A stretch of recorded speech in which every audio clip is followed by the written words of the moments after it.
Think we'll now make a start. Good evening, everyone. I trust you will have all had pleasant breaks, and I hope that you spent your Easter breaks well and had a good relaxing time. So yes, classes have started back now, and we'll just continue on with the workbook. This evening, I'm hoping that we'll be able to have a good go at looking at Unit 6. So Unit 6, this concerns real functions, limits, and continuity.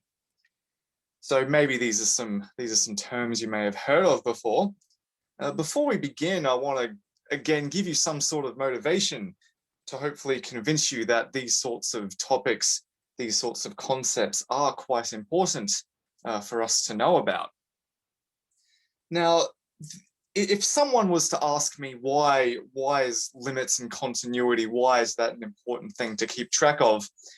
I think the best answer I can give you is one that actually comes up in a lot of areas of mathematics. And my answer to that is that it gives us the ability to get a good idea about what a solution to a particular problem is without actually writing down or knowing the solution explicitly. So more often than not, in mathematics and perhaps data science as well, you encounter a problem and you're asked to find a solution. More often than not, you will not be able to write down the exact solution. So the best you can do is find approximate solutions. But there is a subtlety here, because it may be the case that in your quest to find approximate solutions to a particular problem, you're actually barking up the wrong tree, because it may be the case that there's not even a solution to this problem at all. And so you're really wasting your time in your quest to find these approximate solutions. So finding these approximate solutions, this is something you can do most of the time, but it's really continuity that allows you to conclude that there is actually a solution lying around somewhere, and that there is a chance that your approximate solutions actually converge to this solution, hence justifying calling them approximate solutions in the first place. So this is all pretty abstract and vague at this stage. Hopefully now I can give you a sort of concrete example of what I mean by this. So consider the following problem.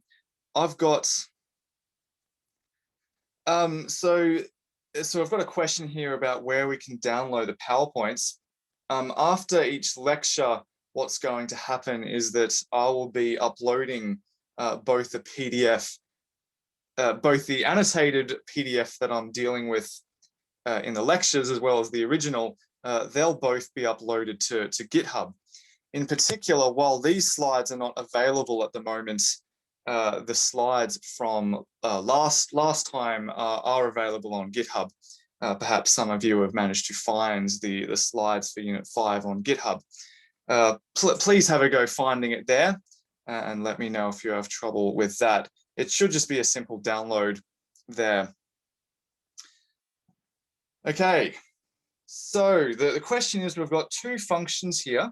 F of x equals x, and f of x equals 1 minus x squared divided by 5.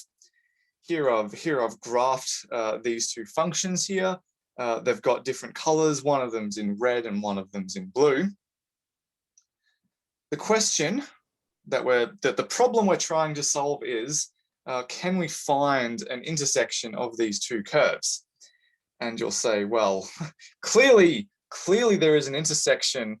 It's right about here. Now, the question I have for you, though, is what is that actual number? So this is something we dealt with a tiny amount last time. How would you actually find this solution? So these functions. Oh.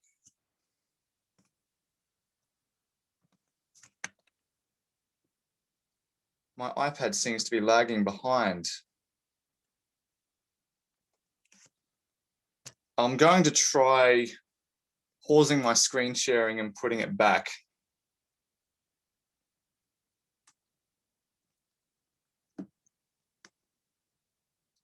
Looks like my iPad has frozen.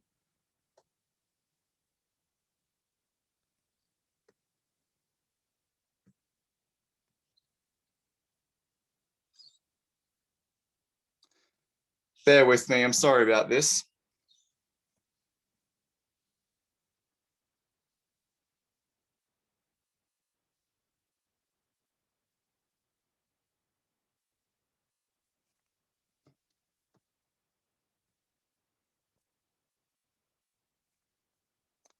Almost there, guys. Sorry about the wait here.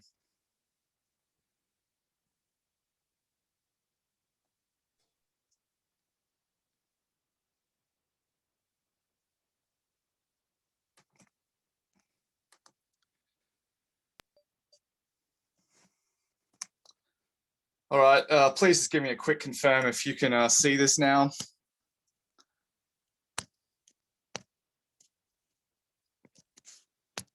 Okay, thank you guys. All right, so now hopefully we can see the functions here. So yes, we had y equals x and y equals 1 minus x squared on 5. So we've got these red and blue lines here. We've got an intersection here. And my question is, where do they intersect? Now, you can, of course, solve this problem using the quadratic formula, but again, we might be interested in approximating solutions. Now, there's a fun algorithm that can be used to approximate solutions here. And the algorithm goes as follows. You simply choose some random x naught, and then, yes, I can zoom in a bit there. Choose x naught, and what we're going to do then is define a sequence. We're going to define a sequence recursively, like what we saw last time. So given any elements in the sequence, the next element in the sequence is going to be 1 minus the square of the previous term squared, and we're going to divide it by 5. Of course, it's no coincidence why I chose this, because this is exactly coming from this. Exactly why this algorithm works in general, it's a bit complicated, but the idea behind this algorithm is that you choose a particular point, let's say this point down here. What you're going to do is work out what the function is applied to that point. So you just jump all the way up here. But now what happens is you've got to do this all over again, except this becomes our new point. To work out what this is, we've got to travel all the way over here. And then we apply the function at this particular point again, and we go up there. We go across and down and so on. And what ends up happening is that with this algorithm, with this sequence, the sequence does actually converge to the true solution. Now, why do we know that it's converging to a true solution? What happens if this particular point on the graph here had a hole? Let's say it wasn't actually defined here, and instead the function at this point was all the way up there. You'd still have a sequence. The sequence would still be converging to something, but this time it is not true that what we're converging to is an actual solution. The missing piece of the puzzle here is continuity. This is the ingredient that allows us to conclude that when we're approximating a solution, that we're actually converging to a true solution and our approximation is justified. So that was a very abstract problem. Let me try and make this a bit more fun. So I've got a question for you that I would actually like you to answer in the chat if you could. Now, before you answer, note that there isn't really a correct answer to this. But if when you give an answer to this question, if you could provide justification, that would be good. The question is, if you traveled to the moon from the Earth, would you have to enter the stratosphere at some point? So if we draw a bit of a diagram about what's going on here, let's say that this is Earth, and let's say this is the moon over here. The stratosphere is a particular layer above the Earth of part of the atmosphere, I think. Let's call this segment here, let's call it the stratosphere. So yes, what do you think? If you were here and somehow managed to get over here, would you have to be in the stratosphere at some point? Please put your answers if you can. Okay, so I've got an answer of yes. Yes. Now, can someone justify why it has to be yes? Why do you have to go through the stratosphere in order to travel from the Earth to the moon? Any attempts at justification would be welcome.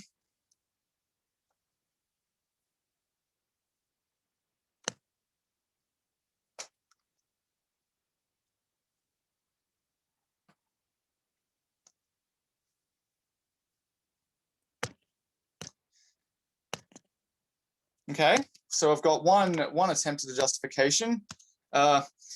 Because the stratosphere envelops the Earth, the distance between, another comments asking about whether or not the distance between these two objects is continuous.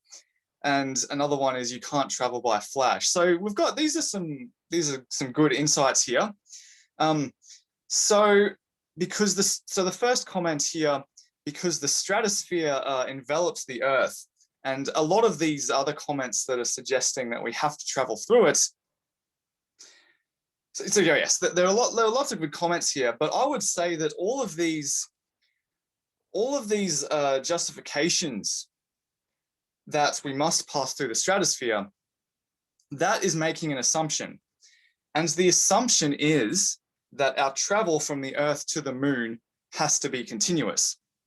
If we assume that as we're traveling continuously, then yes, it is actually true that we must pass through the stratosphere. But as someone mentioned, you can't travel by flash. That's exactly what I want you to think about, because, you know, basically all of the time our movement is going to be continuous, but, you know, it is conceivable, however unlikely, that we could do this by teleportation. If one managed to invent teleportation, then you would be able to travel from the Earth to the moon without going through the stratosphere.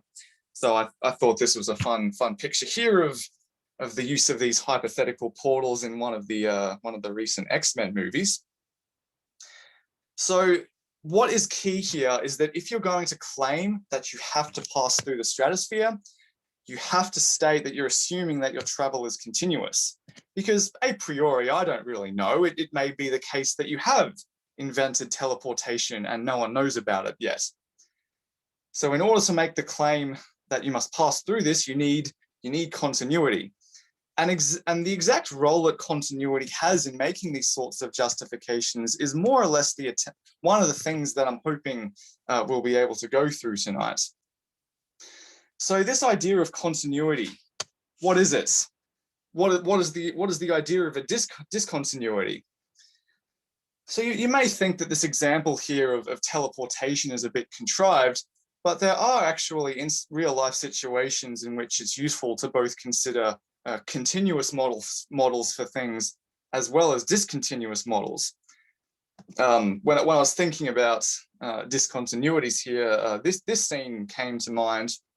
This was from another recent movie called The Nice Guys. So the situation here is that we've got two people here and here who have managed to fall off a roof. One of them is heading for a pool and the other one is heading for the cement below. Clearly, well, it turns out that the guy who lands in the pool does actually survive this fall, but the other guy does not. And my question sort of is, why is that? And of course, the answer is because he lands in the pool and the other one doesn't. But now we think about, well, is there a border to this? Is there a spectrum of survival here? Really what I'm going for is this idea that if you've got a function that's got a discontinuity, then in order to actually be at that point, it's not enough to just be close to that point in order to achieve the desired outcome. You actually have to be at that point. And so, you know, in this situation, our model would be sort of set up a grid describing where we land, and we could look at, let's say that we're in the pool here, and you manage to get away with no damage occurring to you. On the other hand, if any part of you hits the cement, then I would say that there would be some damage done to you. And the thing is, being close to this area is not good enough in order to get no damage. You actually have to be there in order to escape without any injuries here. So you might say, well, hang on, Tim, surely there's a spectrum here. Surely there is a spectrum of bodily damage that could be done to you through such a fall that depends on how close you are to landing entirely in the pool. But on the other hand, when you're modeling this situation, it may actually be more efficient in order to assume that the model is discontinuous. So both continuous and discontinuous models occur in real life.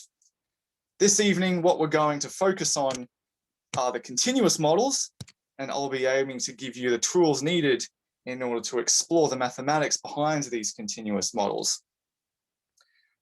Now, let's get into the mathematics. Well, before we get into continuity, we unfortunately have to go back into limits a bit more.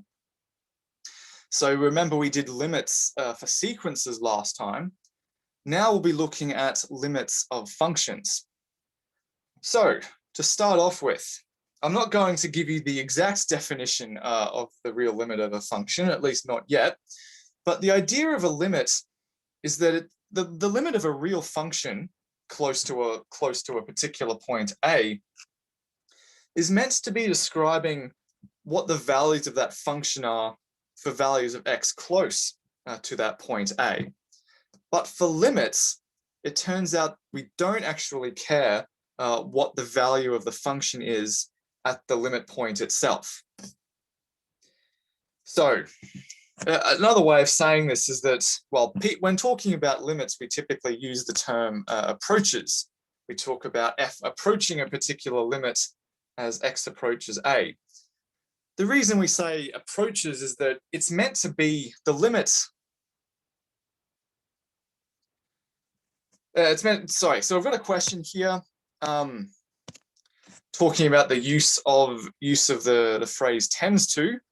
So I would say that approaches and tends to is more or less the same thing in this particular context. We'll get to it. We'll get to the precise definition shortly.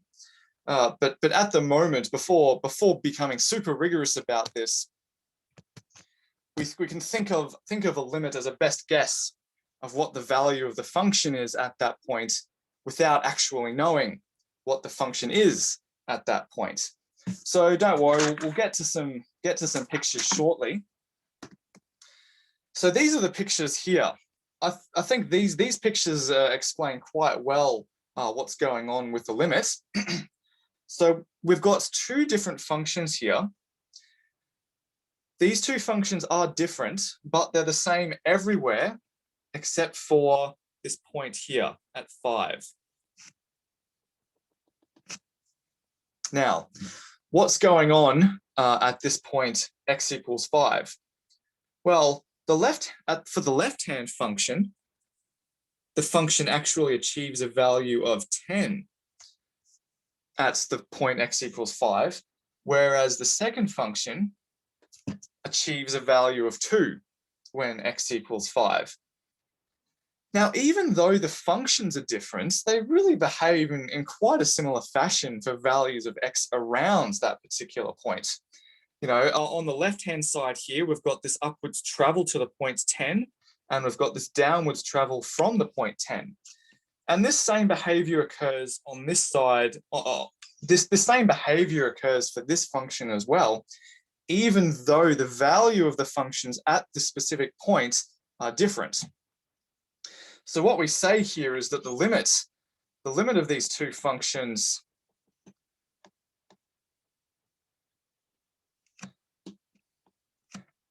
as x tends to 5, the limit of these functions is 10 for both, even though the value of the functions are different at these particular points. So now that we've got some rough idea about what the limit is, I'll throw the hard definition at you. So the context is we've got a real function, so it takes a real input and it spits out a real output. Let's say it's defined on some open interval containing the point A. So this is the value that we'll be making x tend to. In this context, another important thing, as I kept saying, we don't actually need to specify that the function f is defined at A. We only need it to be defined close to A. So if we're in that context, then we say that the limit of this function f, as x approaches this value A from before, this is going to be the number L if, for all epsilon greater than 0, there is a delta, so that f of x is epsilon close to L whenever x is delta close to A. So let me try and illustrate what's going on here. Let's say we've got a function. Let's say it's looking like this. And let's choose a point A here. Now, let's call this point over here, let's call this L. Now, my claim is that the limit as x approaches A of this f of x function is the number L. In order to explain why that is true, what I need to do is pick an arbitrary epsilon greater than 0, and this is going to be an error tolerance. I pick an epsilon greater than 0, and I look at this epsilon window here. So L plus epsilon and L minus epsilon. What I need to do now is find a delta so that if I move A by delta either way,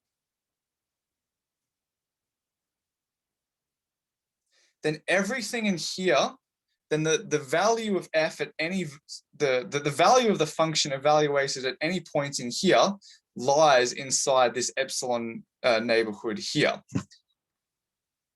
Now, the thing is, of course, this was just one particular choice of epsilon I made, but hopefully you can be convinced that if I reduce epsilon down here and if I kept going like that, I'd still be able to find smaller and smaller deltas that would do the job.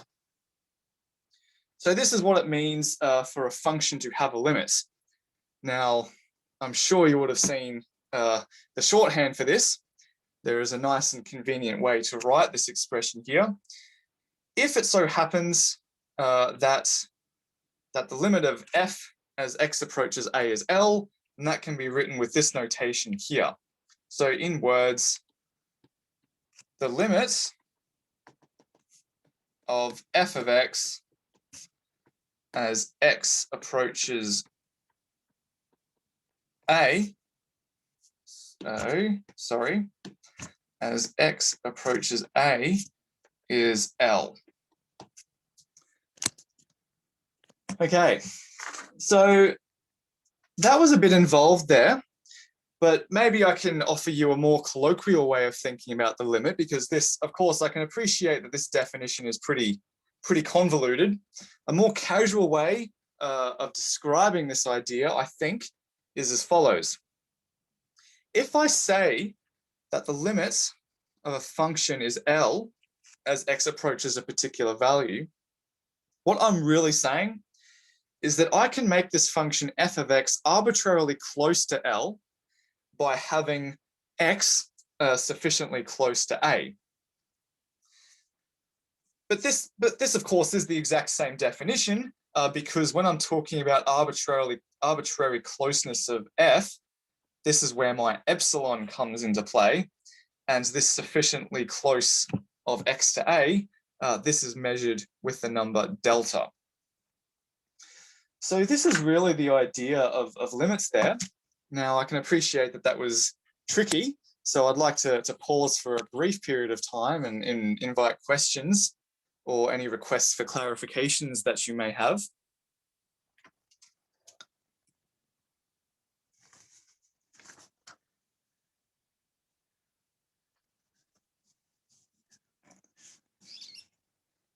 So was that clear to everyone, or do we need more clarification on that?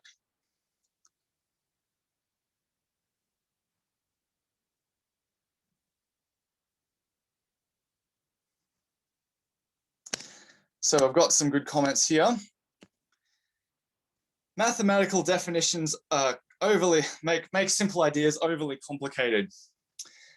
Yes, I can appreciate that that can happen sometimes, but this definition, this particular definition of limits has been widely accepted by the mathematical community for some time now.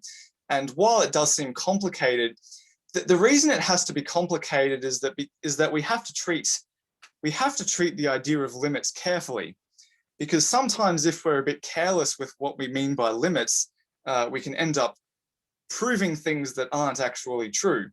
So while it is complicated, the reason it needs to be this way is because it needs to be made precise, because at the end of the day, it is actually a tricky idea, but certainly the intuition behind the limit, I think, is simple enough. And we've got another question. Do we just deal with finite limits? No, we won't just deal with finite limits. In fact, a bit later on, we'll be talking about limits to plus and minus infinity, but we'll just deal with finite limits for the moment. Okay, I'll move on to some examples. So, two functions here. F of x, which is 2x for x between 0 and 5. And we've got g of x, which is also 2x between 0 and 5, except x has to be strictly less than 5 this time. On the other hand, for x strictly bigger than 5 and less than or equal to 10, both of these functions are going to be minus 2x plus 20. Now, the only difference between these two functions is that for g of x, we're going to insist that g is 2 when x equals 2, whereas in this case, f of 2 was just equal to 10. Now, you may recognize that these are the exact tent functions we had from before. They were the same tent, except we put an artificial hole in the second of these. Now, as we said before, the limit only cares about what's going on here and here. It doesn't actually care about what's going on here. So from a purely limit perspective, they have the same limits, even though the functions are defined differently there. So conclusion, in general, yes, I made a mistake there. F of 2 is 4, but I realized that wasn't the point I was caring about. It was actually 5 I was caring about. So yes, in general, the limit doesn't actually care about what the function is at a. It only depends on what f is for values of x close to a. And in fact, this is an interesting point here. We can still make sense of a limit even if f of a isn't even defined. So that's an interesting observation there.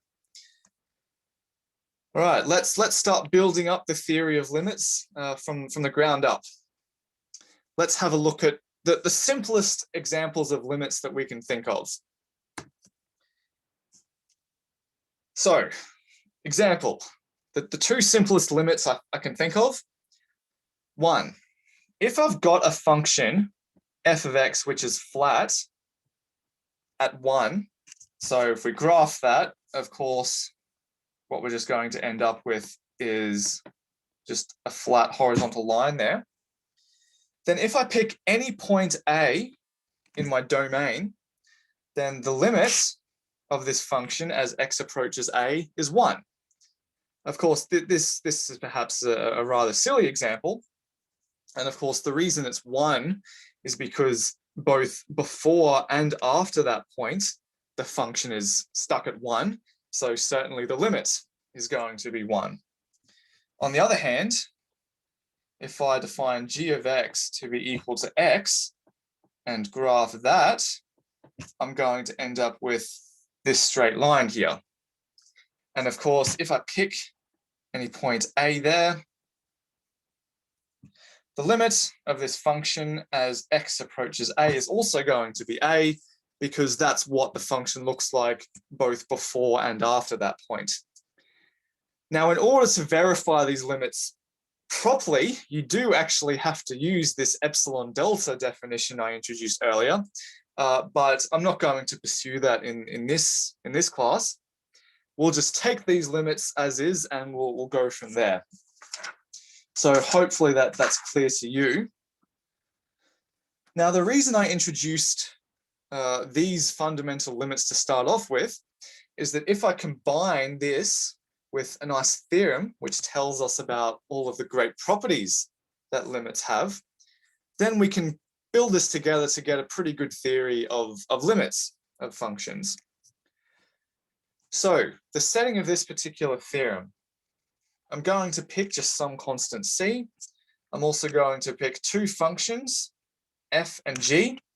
I'm going to pick a point in the domain A, and I'm going to suppose that both of these limits exist. The limits of these two functions both exist as x approaches A, and I'm going to call those limits L and M. Now, what you might expect, but what still needs to be proven, is that if I add these two functions together and take the new limit, then that is still L plus or minus M. So of course, casually, the way of stating this particular result is that the limit of sums is the sum of the limits.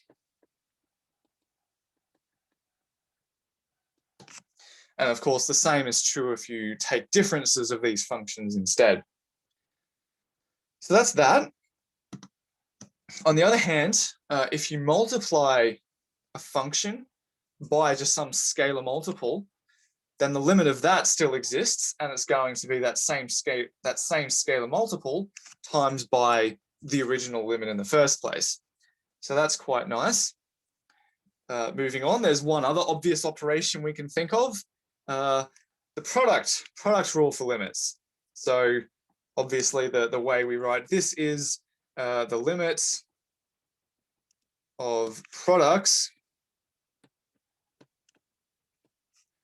is the product of limits. And finally, we've done addition, we've done subtraction, we've done multiplication. We're left just with division. Now, the same rule follows through, except this time, well, again, we're not allowed to divide by 0. So if we're going to use this particular rule here, we need to insist that this bottom limit is not 0. Because if it is, well, it's really anyone's guess what could happen. In a similar way to what we saw last time, all sorts of weird things can happen when you're taking quotients of limits. So you've just got to be a bit careful there. Okay, hope that is clear. Now, the good news is, from the perspective of this particular course, the good news is that Mathematica can actually deal with limits. And this is how you do it. This is the code here. So in the mathematical notation that we've already been dealing with, this is the limit as x approaches 0 of sine of x divided by x. So this is how mathematicians write it. This is how you need to write it if you're using Mathematica. So yes, and this is this arrow here. This is the minus sign, and then you've got to put the greater than, the strictly greater than symbol. So it turns out that this limit here is 1. What's interesting about this is that this illustrates something I talked about just recently. that this limit exists even though, technically speaking, this function that we're taking a limit of, sine of x divided by x, it's not defined at x equals 0 because, you know, you've got a sine of 0 divided by 0. We can't really make good sense of that, but this function has a limit in any case. So that's pretty nice. Okay. Well, of course, we can do more limits. This is a fun one. This time, we've got the limits as x approaches 1 of the function ax squared plus 4x plus 7, and this happens to be equal to 11 plus a. So I think what's interesting about this is that you can actually include another variable in there. Of course, in order to take limits, you have to specify what it is that I'm actually taking the limit in, and a just stays as some variable that pops out in the end. Now, you may notice that this is not the same as this. What's going on here? Well, sometimes in Mathematica, if you type the minus sign and then strictly greater than, and then push a space, Mathematica will automatically convert this to this arrow symbol here. So that's pretty nice. And we also had a question before about a limit like this, limits involving infinity. We'll get to what this means exactly in a second, but what this is saying is that the limit as x approaches 2 of this function 1 divided by x minus 2 squared, that's equal to plus infinity. Exactly what that means, I'll get to in due course. Okay, going back to the theory side of things, I'm going to have a look at an example. So this time, I'm going to do it by hand. I'm not going to use Mathematica. I've got the function f of x equals x squared plus 1. Now I claim that as x approaches 1, this f of x term approaches the number 2. How have I done this? Well, maybe I just put it in Mathematica and it told me the answer. But really what I've done here is I've used the properties of limits theorem, as well as the basic examples of limits we've already done. So what does this mean? How have I done this? Let's look at this example carefully. This result may seem obvious to you, but I do want to have a look at it carefully just to give you an idea about what sort of things are expected, can be expected when we're looking at these sorts of limits. Okay, let's start at the very beginning. What I'm trying to find is the limit as x approaches 1 of f of x, which is x squared plus 1.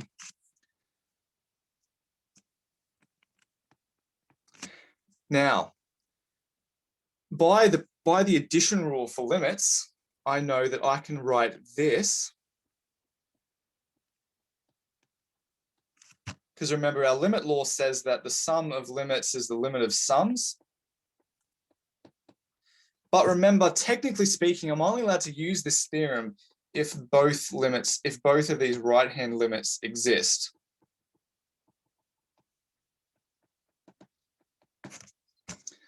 Okay, great. What next? Well, I already worked out at the very start that this right-hand side limit is just equal to 1. So I'll just put that there, that's fine. And now I'm going to use the product rule for limits. Limit as x approaches 1 of x times the limit as x approaches 1 of x. Well, great. But this is only true if both these limits, again, we're only allowed to use this if both limits exist. Well, finally, as I said, we already worked this out. This is 1 times 1 plus 1 equals 2. Now, in the comments, I noticed a few comments here. The first comment,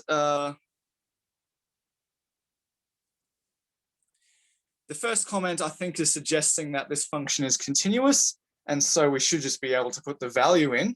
And my counter to that is that, well, we haven't actually defined continuity yet.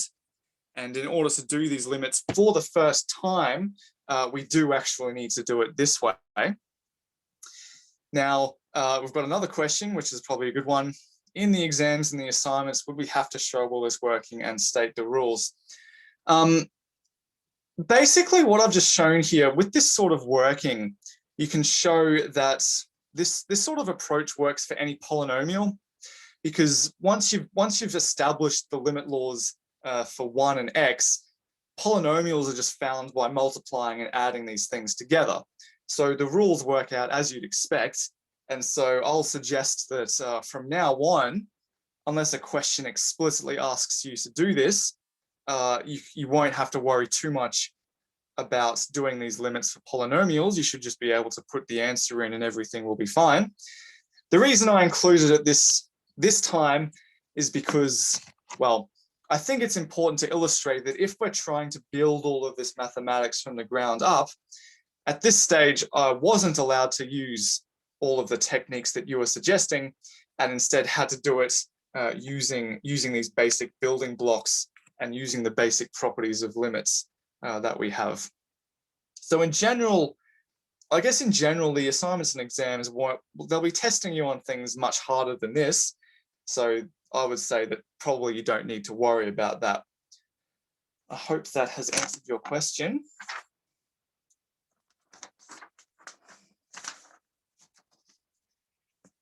All right. Let's have a look at this one. So I just suggested that when we're dealing with polynomials, there's nothing really scary or interesting that goes on with limits. Everything goes through as you'd expect.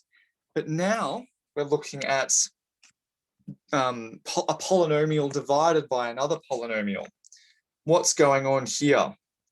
So let's consider this function f of x, which is the same as x minus 1 divided by x squared minus 1. What we should note here is that technically this is not defined at x equals 1, x equals minus 1. And the reason for that is the same thing as before. When x is 1 and x equals minus 1, this denominator, x squared minus 1, is actually equal to 0. And we're not allowed to divide by 0. So technically, we have to say that this function isn't defined here, but it's defined for every other real number. Now, having just said that this function is not defined at x equals 1, let's try and take a limit of this function as x approaches 1. What's going on here? Well, sorry, I should keep that in.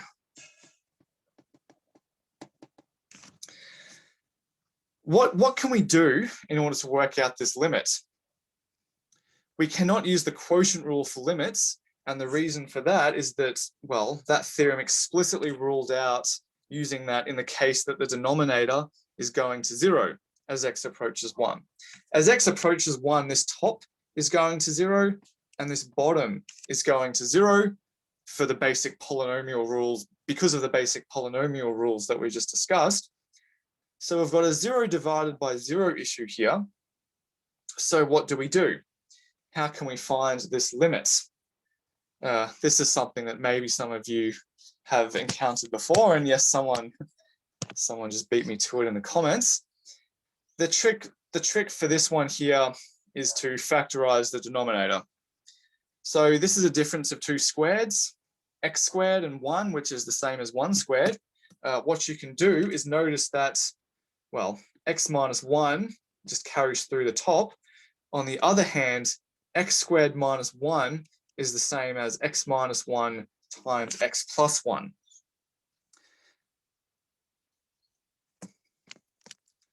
So yes, got an interesting comment here about how manipulation is quite often key in maths. And yes, that is a very true comment.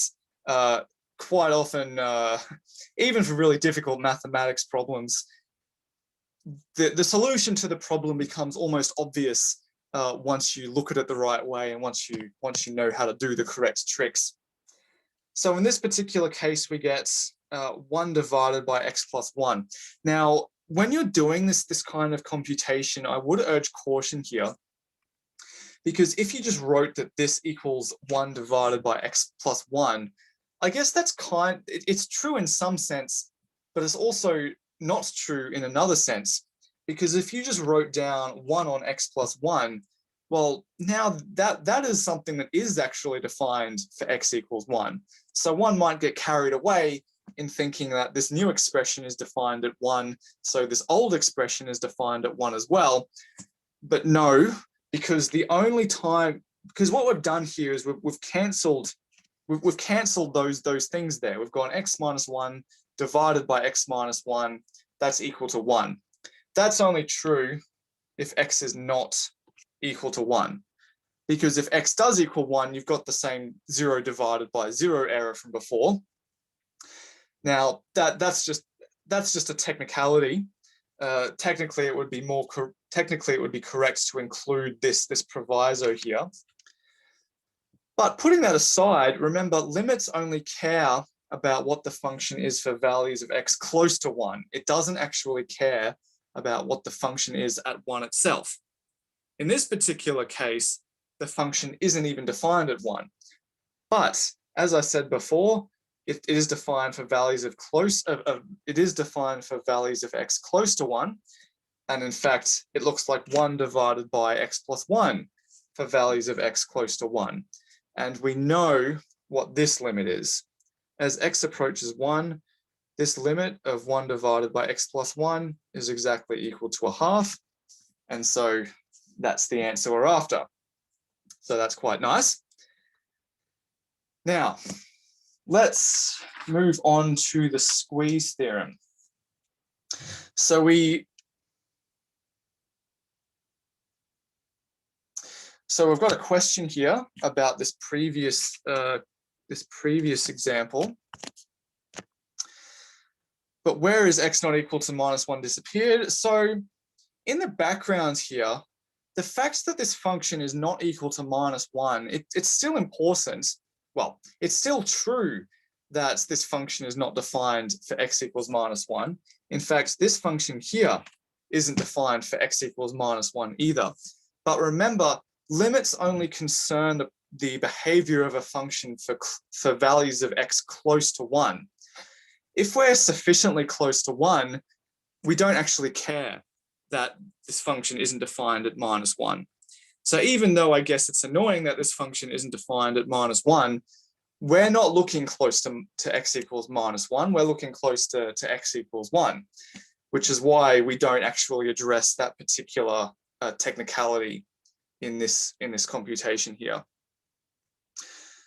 So, okay, so we've got 2 comments here. Isn't the function discontinuous? Yes, it is, but remember, we haven't defined continuity and discontinuity yet. We'll get to that later.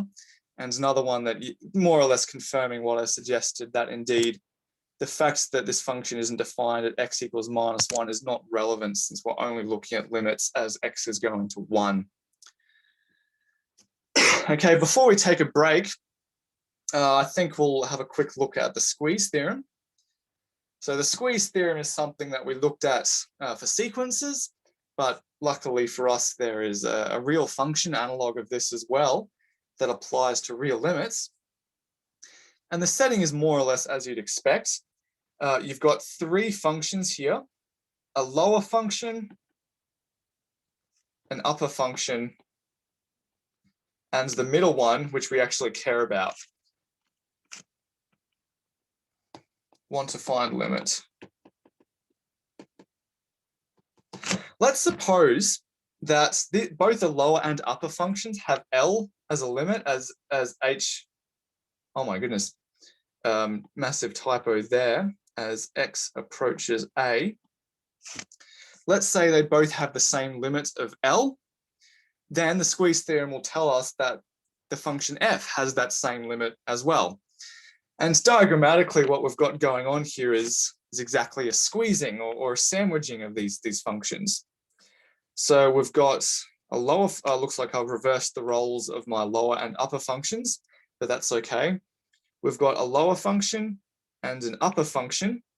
They both have the same limits as x approaches a. And so that means that any function that happens to lie between them must converge to that same value as x approaches a. So just let's just have a quick look at an example of this. Question, let's have a look at this function here, x squared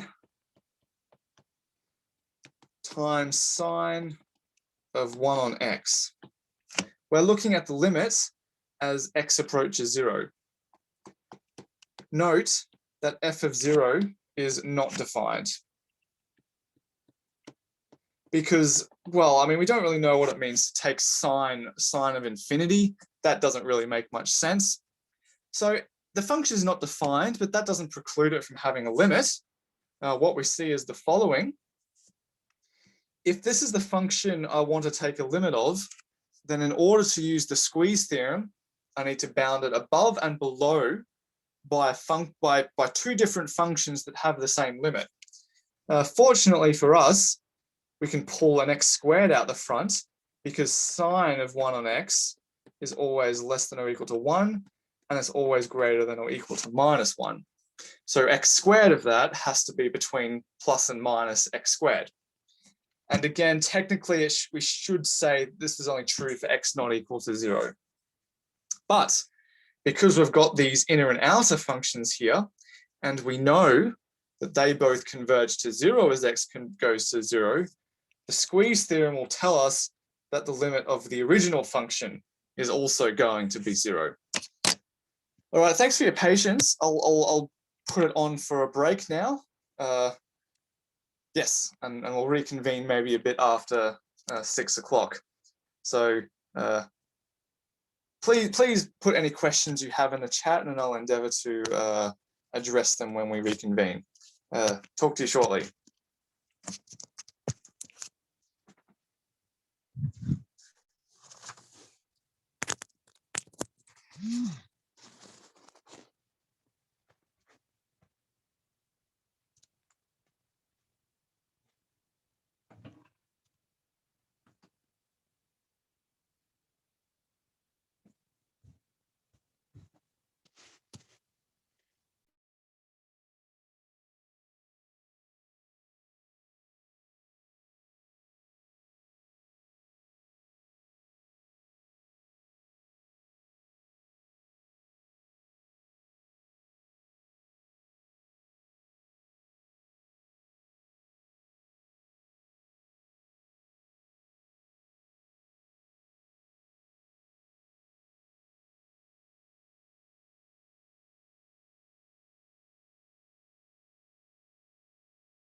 Hello again.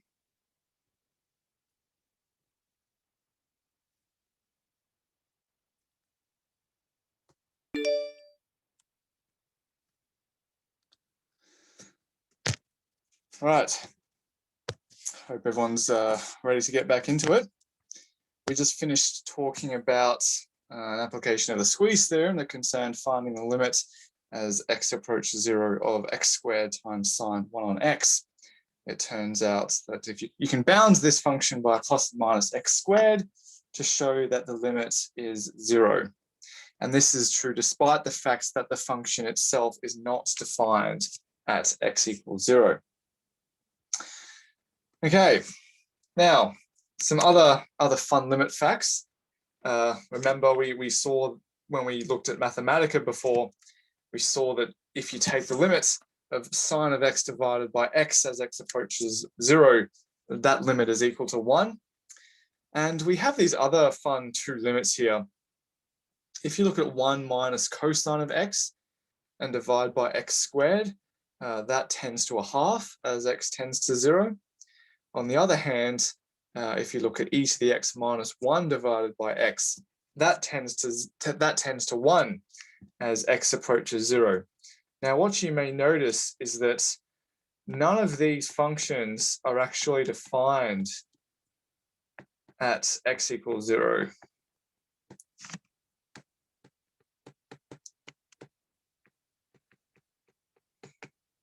And so then the question is, well, how do you show?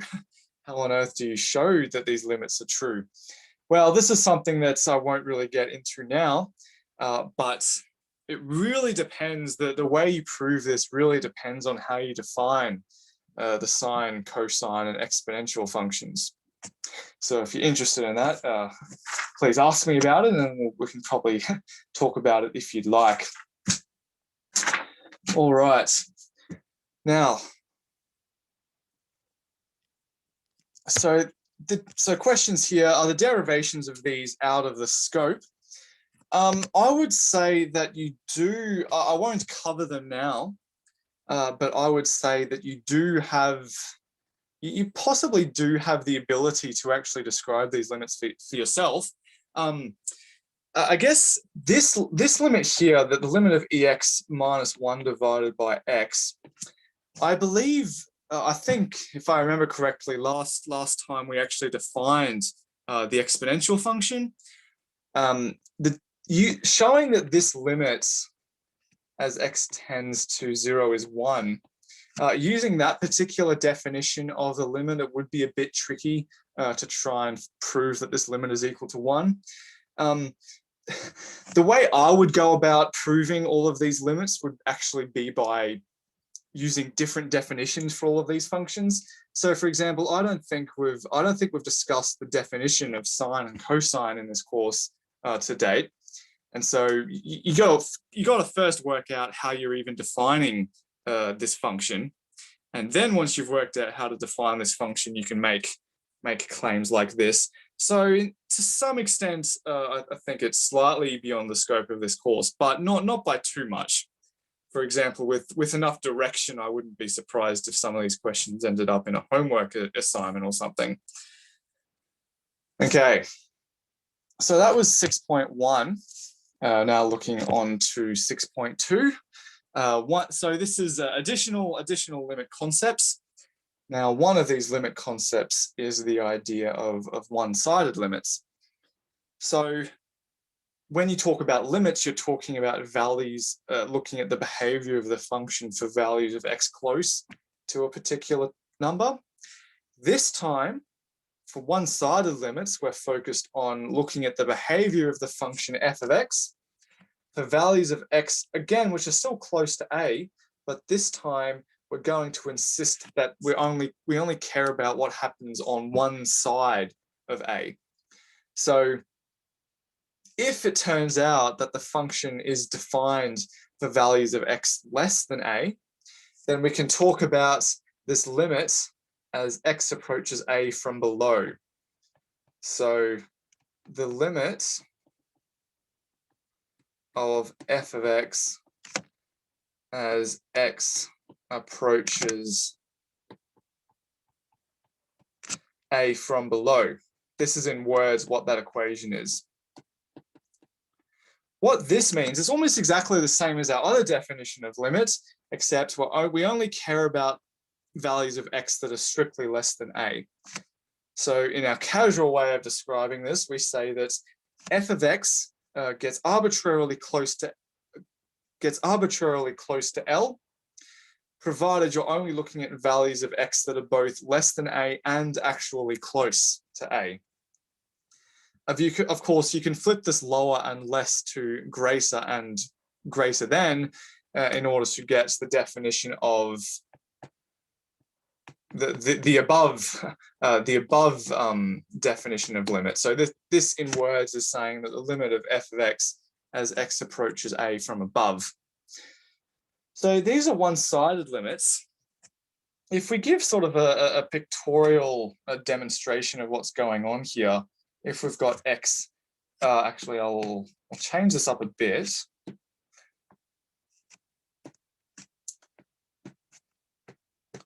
Let's say we've got a point A that we're looking for the limit as x tends to a.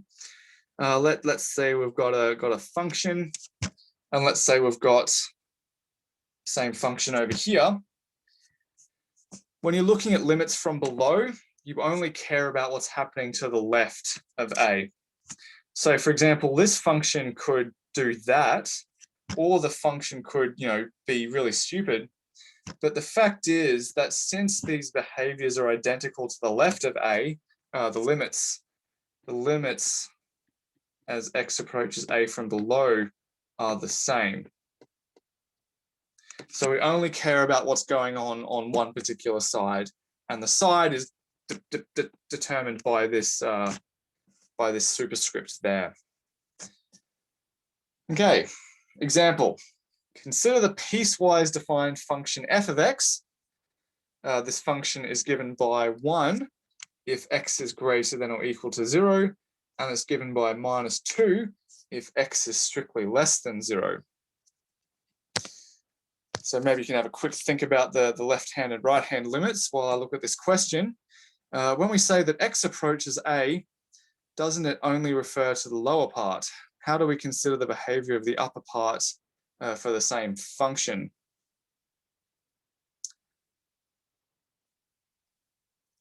So in general, actually, I'm hoping this that this particular example might illustrate the answer to this question. In general, when you say x approaches a, if you're just talking about the limit as x approaches a, that means that you have to consider both sides, because when you're saying this limit concerns the behavior of f of x for x close to a, but we haven't specified whether x is less than or bigger than a. Because remember, when we did our epsilon delta definition, we had to go both above and below. But if you're doing one-sided limits, you only have to care about one of these sides. So yeah, hope that works out. Okay. So I'll just say only one side for one-sided limits.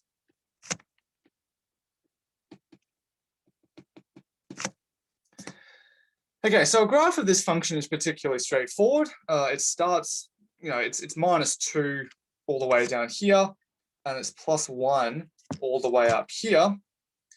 The value of the function at 0 itself is actually 1, just because we said greater than or equal to here, but we only said strictly less than here. Okay, since let's have a look at these one-sided limits. As we approach x from above, so remember that means we're considering only the right-hand side, the function itself is just 1. And so since when we look at the limit from above, we only care about what the function's doing for values of x above 0. So that means that the limit is 1. On the other hand, the limits from below, in that context, we're really concerned about what the function looks like for values of x strictly less than 0. But if if our x value is strictly less than 0, the function itself is -2. So that means the limit is -2. So both of these one-sided limits exist. However, as we were just discussing, if we're looking at the overall limit, we have to consider values of x close to a, both above and below a. In this context, we've got a value of -2 below and a value of 1 above. And so that means that the overall limit can't exist. So in general, if you've got two-sided limits that are differing, then that means that the overall limit doesn't exist. There's not a single value that it's getting arbitrarily close to. So this is what's going on there. Now, what's really fun is that Mathematica not only can Mathematica usually deal with limits, but it can deal with one-sided limits as well. So this is quite interesting. So this page I just ripped from a Mathematica online, an online instruction manual. So what's going on here? What we're dealing with is the function real abs x divided by x. So that just means the absolute value of x divided by x. So in this line 1 here, we're taking the limit of this function as x approaches 0, but we're not just doing the overall limit. We're also looking at a one-sided limit, and the one-sided limit is specified in Mathematica by saying direction, arrow, and remember arrow is again the minus sign and the greater than sign, from above. So what that means is that this first output is saying that if we look at the limit as x approaches 0 from above, and what we're taking the limit of is the absolute value of x divided by x. So this is mathematically how you write it, but in Mathematica you write it this way. Mathematica tells us that the answer to this is 1. Okay? Well, of course, you can do the exact same thing in the other direction. This time, I'm telling Mathematica to evaluate the limit as x approaches 0 from below. So from below, it's the same function, absolute value of x divided by x. I put that into Mathematica, and it tells me that the answer is -1. Now, of course, we now know, as I just suggested, that if you've got one-sided limits that are different, that actually means that the overall limit doesn't exist. And Mathematica tells us that as well. So if we try to actually work out the overall limit, so this is the limit as x approaches 0 without specifying a direction, well, Mathematica tells us that this doesn't exist. It's indeterminate here.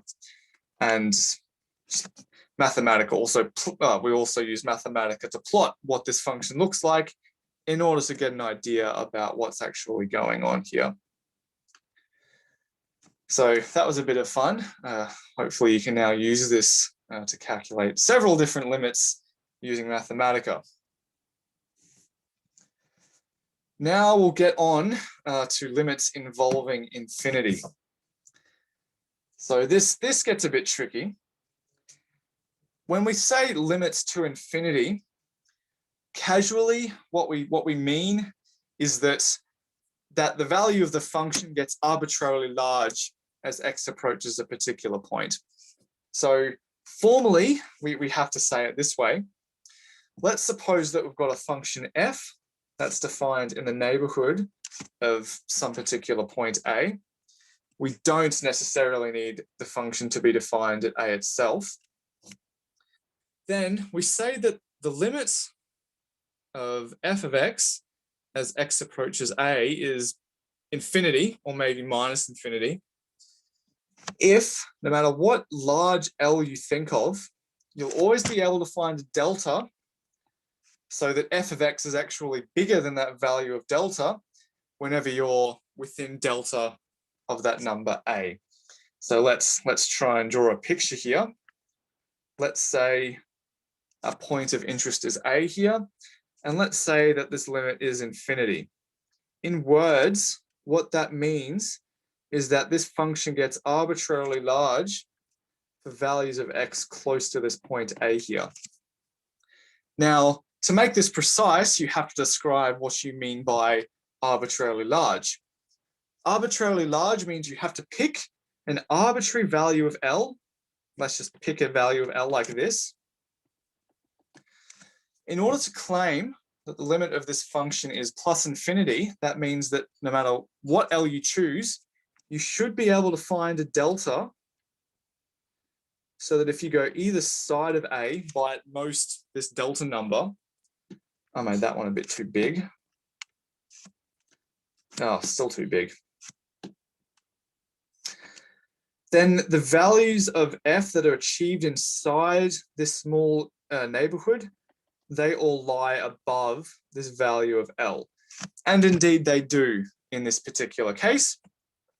Again, that was just one value of L, but hopefully I can convince you that if you pick any other value of L, you'll still be able to do the same thing. You can possibly shrink this neighborhood and you'll end up where you want.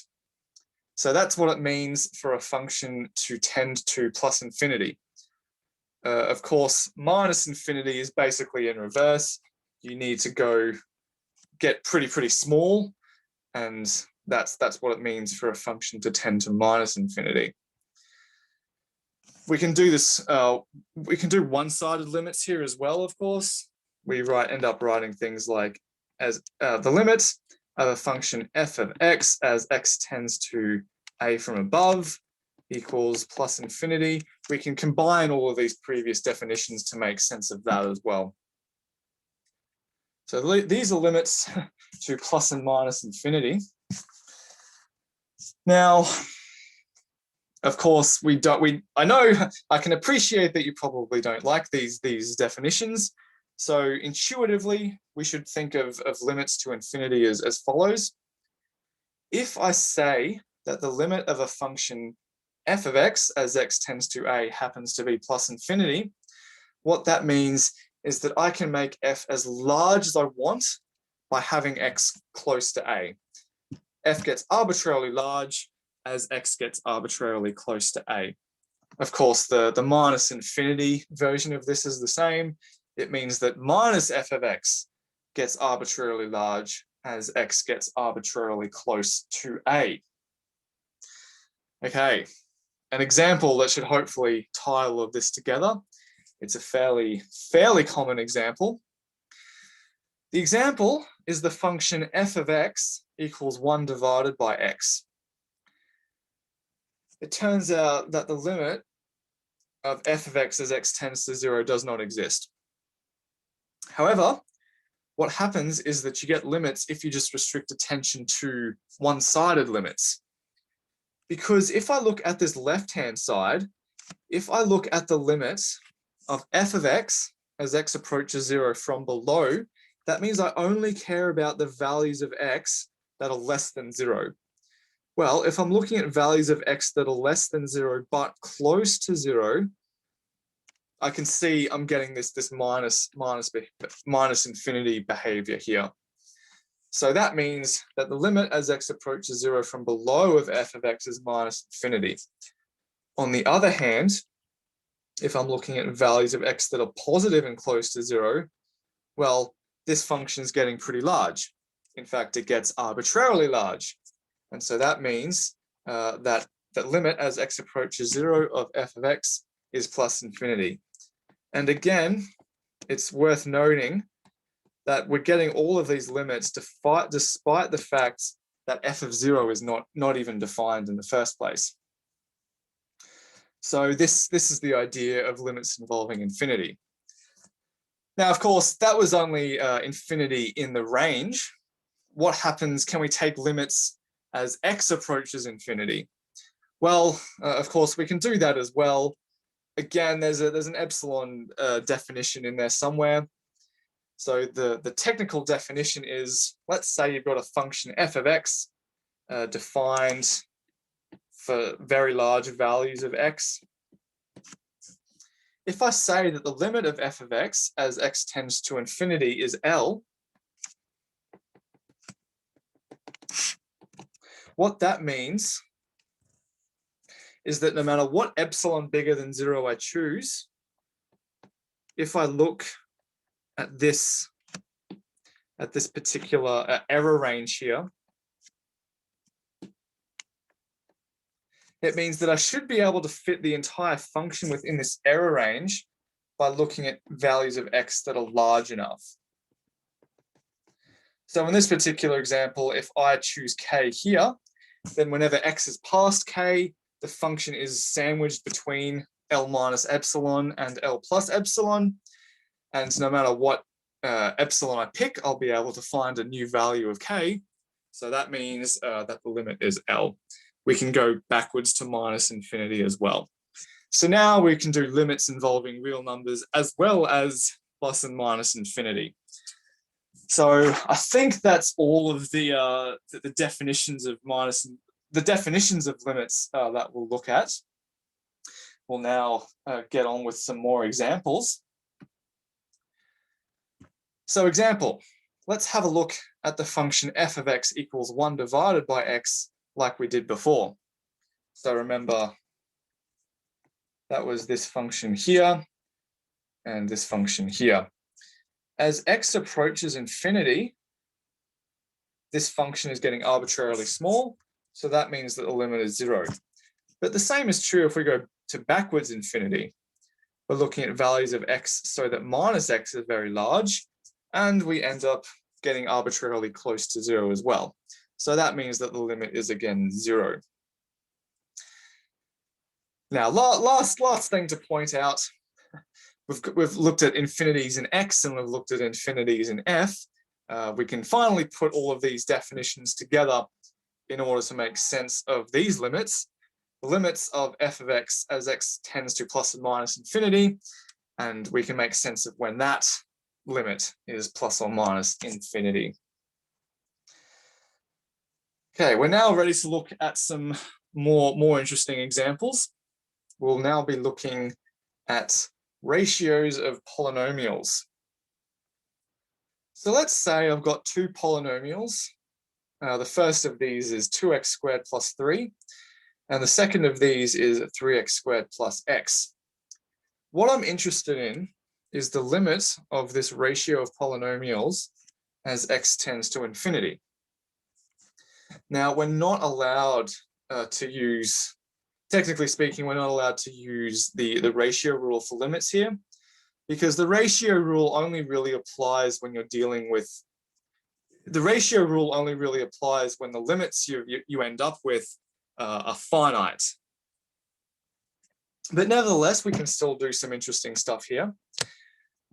In fact, maybe this would be an opportunity for a quick Q&A here. Question for the audience: what do you think this limit is going to be? So I'll give a brief amount of time for you to put your answers in there. Okay, turns out don't need much time at all. We've got an answer here already. 2/3. Another person who's suggesting 2/3. Yes, so you can show that this limit is 2/3 without using the quotient rule for limits. Now, how does that work out?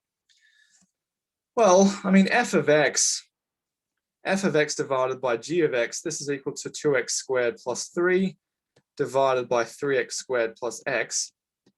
As stated, we can't use the quotient rule on this, but we do our usual rearranging tricky manipulations in order to construct a new fraction that we can apply the quotient rule for limits to.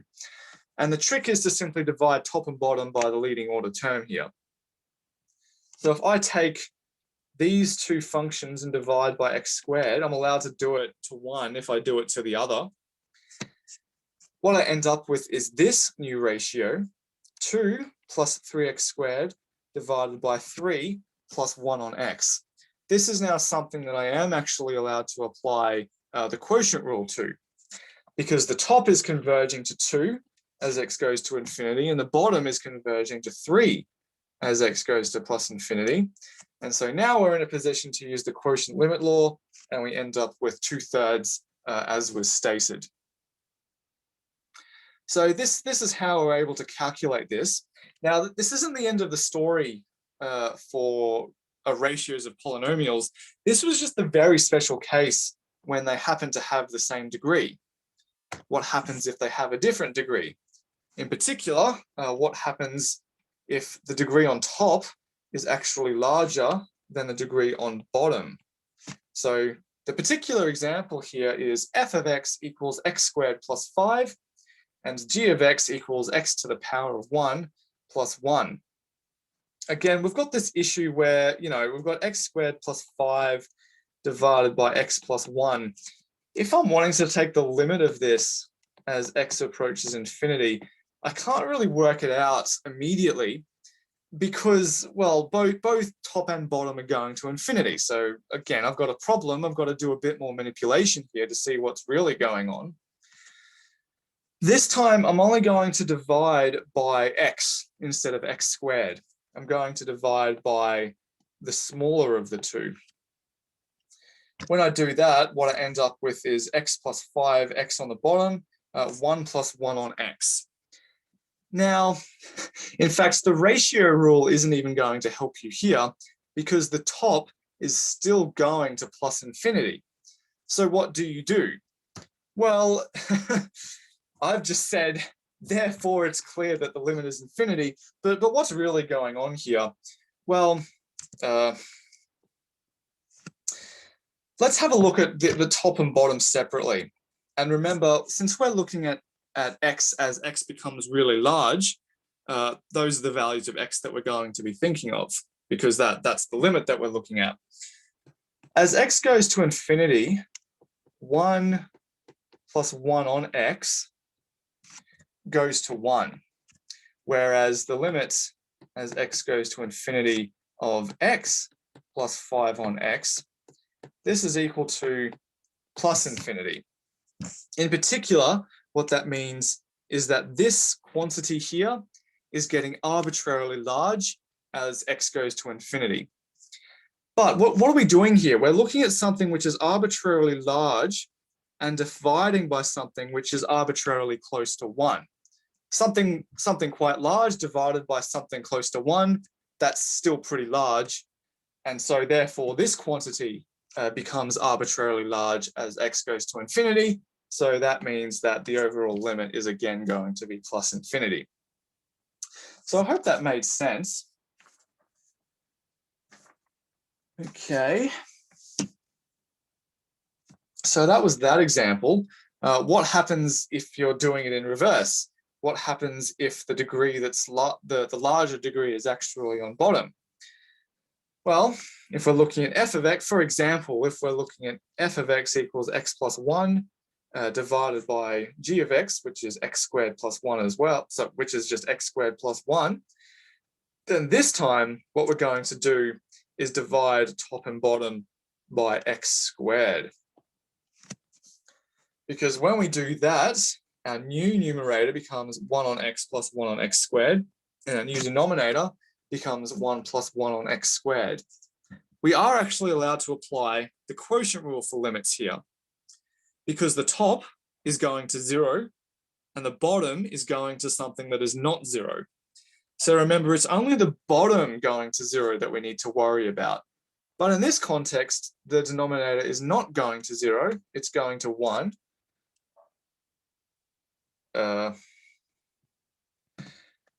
And so that means that this limit is 0. So this time we did use the quotient rule for limits, that is.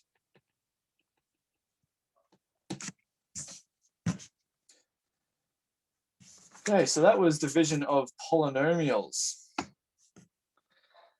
Now, now we get into some fairly serious stuff. Multivariate limits.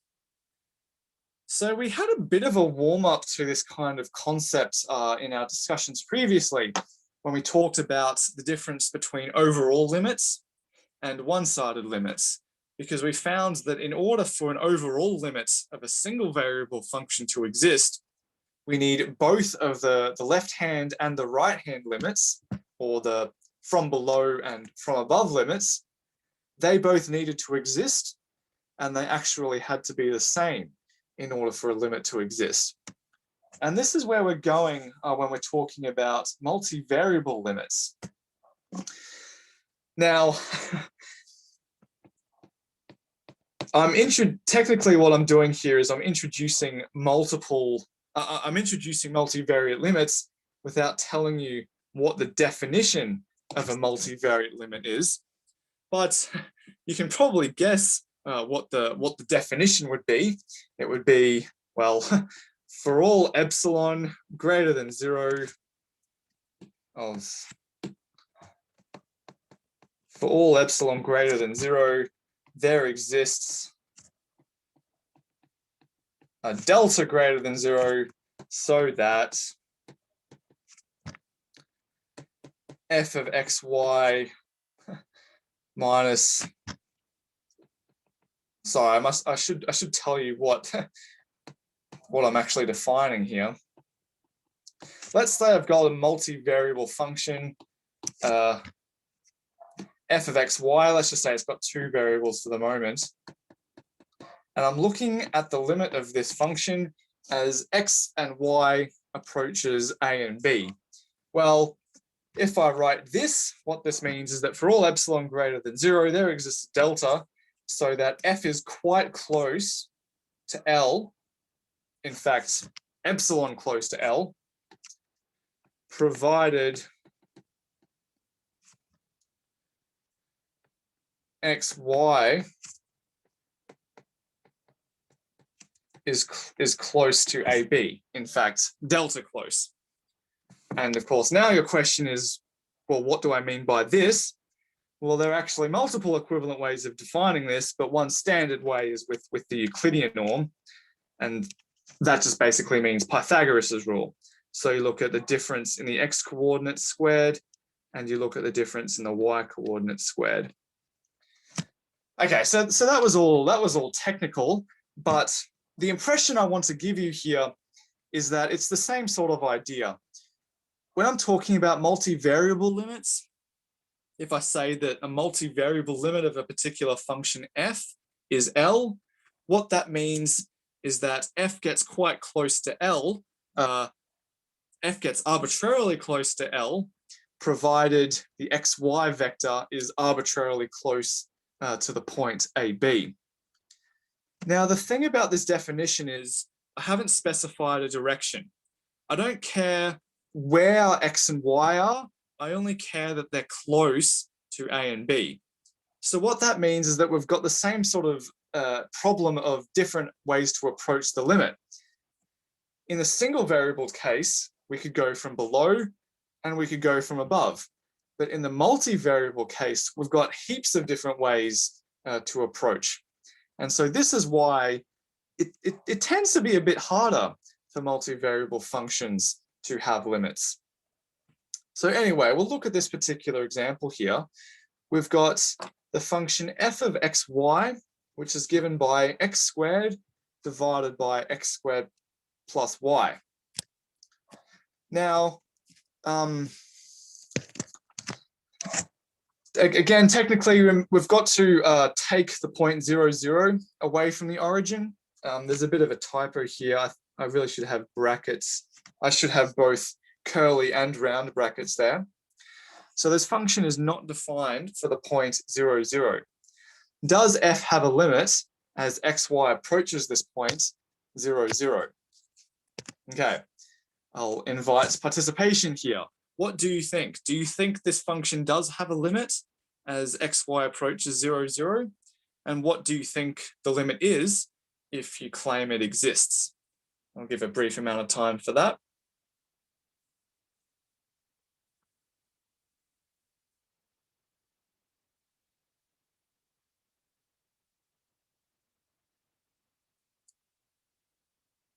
Maybe this is a bit of a tricky one.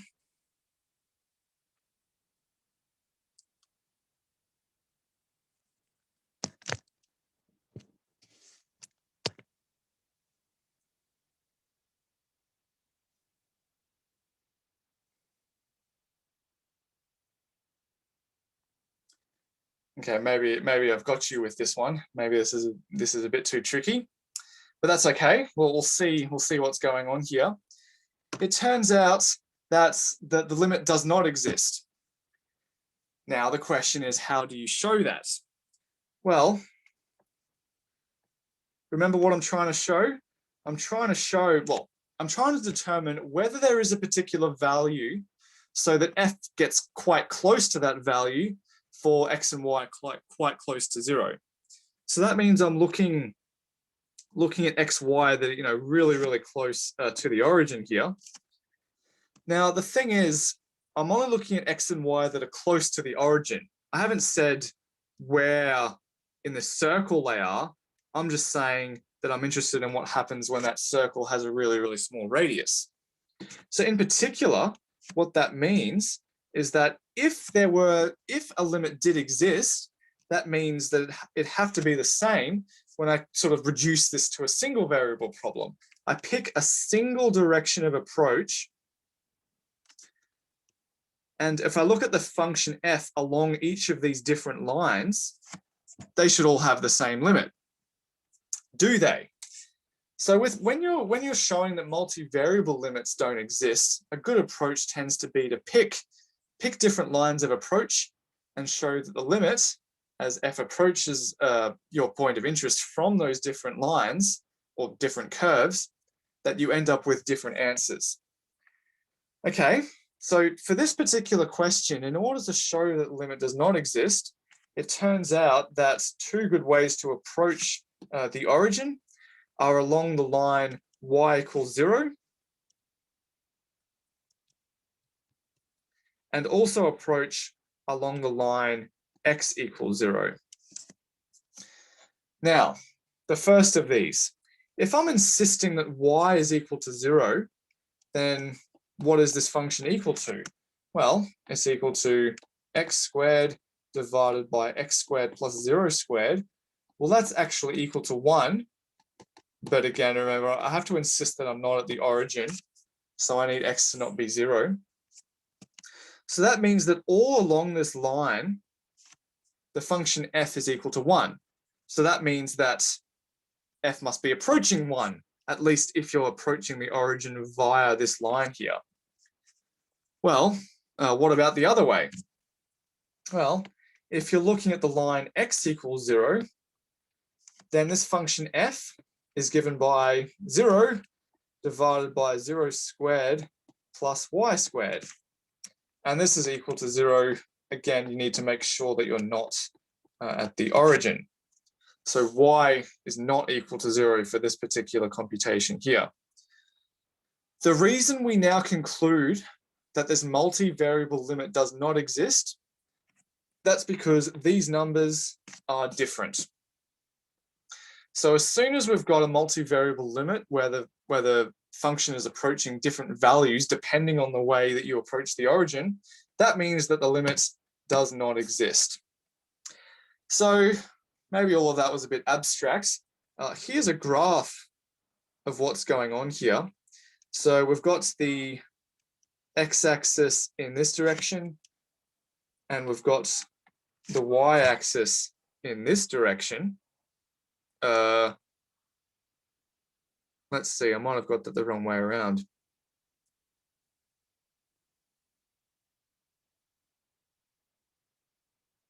Oh, wait, no, that's the correct way around. Yeah, so we can see why the limit doesn't really exist here, because if we approach, so what we're looking at is we're looking at this particular point here.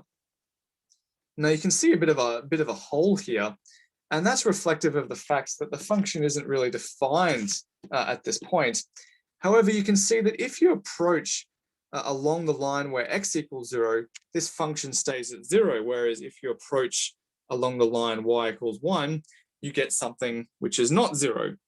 So the fact that you can't really reconcile these two paths, that's the reason why this multivariable limit does not exist. So in general, if you're going to show that a multivariable limit exists, you need to show that this function is actually approaching the same value no matter what path you take. Now, in general, that's a pretty conceptually difficult thing to do because, well, in the single variable case, there were only two ways of approaching it, from above and from below. But there are heaps of different ways of approaching the origin for multivariable limits. So showing that multivariable limits exist tends to be a rather difficult problem, but showing that limits don't exist can be done just by picking the right paths. So that's the idea of multivariable limits here. Now, there is a fun ambiguity here, which I will mention briefly. And this is to do with domains.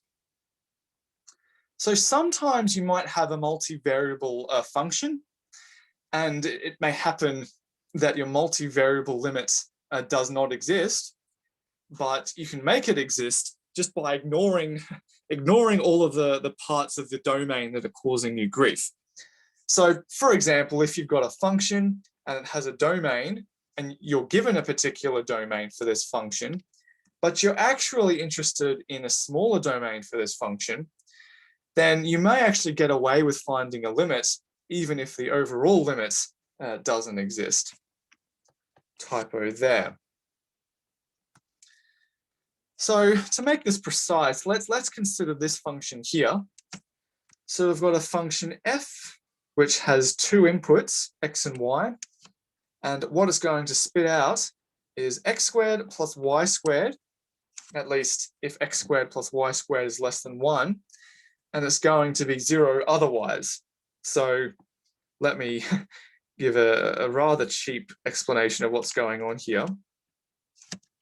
If this is the x-axis and this is the y-axis, and this circle is the x squared plus y squared equals 1 circle, then inside the circle, the function is x squared plus y squared, whereas outside the circle, it just goes flat. It just ends up being 0. Now, what you may notice is that if you take the limit of this function as xy approaches 1, 0, you're going to get something that doesn't exist. Because remember, we're looking at this point here. If you go from inside, well, x squared plus y squared is going to 1, whereas if you're going from the outside, the function is just 0 on the outside. 1 is not 0, so this limit does not exist. However, if you think, well, that's silly because I don't really care about the function f for values of x and y outside of this circle, then you might be able to get away with saying that the limit does exist. You might say that if you just throw away the rest of the domain, then the limit of this function is 1. Because if we only allow ourselves to approach from inside that smaller circle, we are going to get 1 no matter how we approach it. So this is a way of cheaply getting limits when they don't a priori exist. It's technically a different definition of a limit, and so maybe this isn't really standard notation, but maybe one way you could do it is by specifying a smaller domain that you're actually interested in and saying, no, limit as x or y approaches 1, 0 from within D. So that's what we're trying to go with that particular notation there. Now, maybe this all seems a bit far-fetched, but we've more or less already seen this concept with the one-sided limits, because we have the overall limits, but it so happens that if sometimes it may be the case that a limit does not exist, but you can get a limit, you can get the different one-sided limits. So in that case, this is already an example we've seen of situations in which we restrict our domain of interest in order to get a limit that we're actually interested in. Right. Okay. Any questions on that at this point?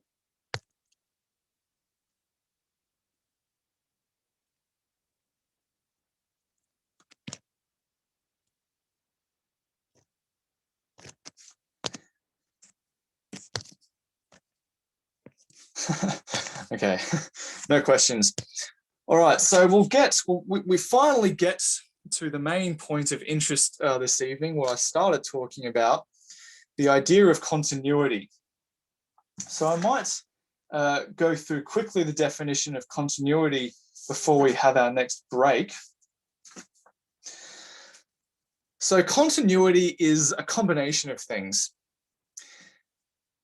If we've got a function f, we say that the function is actually continuous at the point A if three things need to hold. First, f needs to be defined at A and defined in a neighborhood of A. We need the limit as x approaches A of f of x to exist.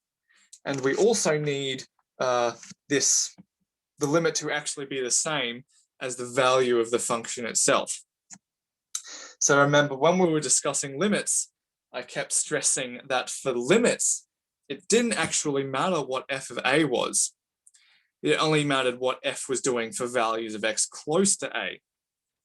Continuity is the step above that, because that's saying that the limit does exist and it does matter what f of A is. So this time,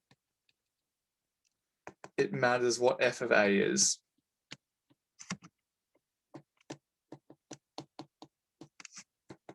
And remember, it didn't matter just when we're talking about limits.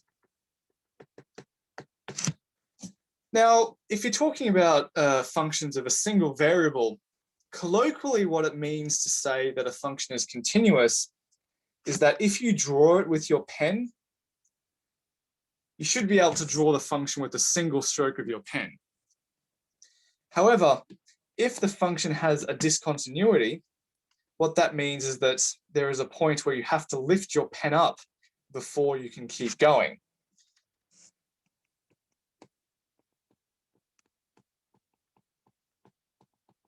So I'm sure we have a good intuitive grasp of what it means for a function to be continuous, but the rigorous definition is this here. So this is what it means for a function to be continuous at a particular point. We say that the function is discontinuous at the point A, or it has a discontinuity at the point A if it is not continuous. So that's maybe an obvious thing to say, but nevertheless we'll say it anyway. So this is what it means for something to be continuous.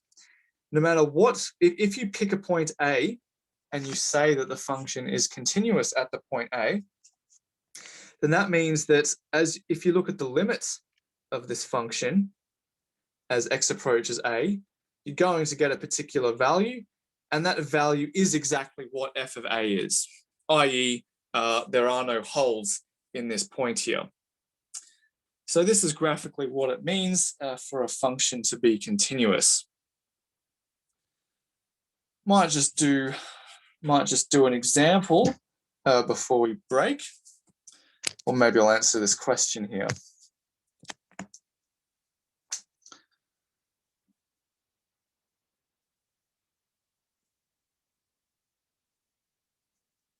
So this comment is asking about, I think this question is asking about an alternative way to characterize continuity. And I think the answer is yes.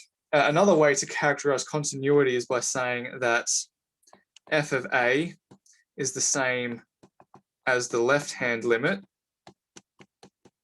which is the same as the right-hand limit. So I would say that the fact that these two things are equal, that's exactly what this means. And of course, this equal sign here is precisely this one here. I just decided to preempt that by saying that f hat, it also, before you can make sense of whether or not these limits exist, you need the function f to be defined at A and in the neighborhood of A. So that's just a slight technicality there. Okay, maybe this is a good place to leave it. We'll have a 10-minute break and I'll be with you again shortly. I'll see you soon. I noticed there is a question there. I'll endeavor to answer that one on my way back.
Hello again, everyone. So I noticed a question from Kai in the chat about whether it is necessary and sufficient that f of xy is equal to f of yx to guarantee the existence of a limit. Now, I don't think the answer to that is yes. First of all, I'm assuming that when you write f of xy, I'm assuming that means partial derivatives. And I don't believe it is necessary and sufficient for that to be true. If I guess the thing is that if f of xy equals f of yx, that implies that both of those derivatives exist. And as soon as you've got derivatives existing, you know that a function is continuous at a particular point. And so in that sense, maybe it's true that that implies that a limit exists, but it is possible to have functions that don't have derivatives that have limits. And so in that sense, I think the answer to your question is no. So let's get back into our multivariable limits.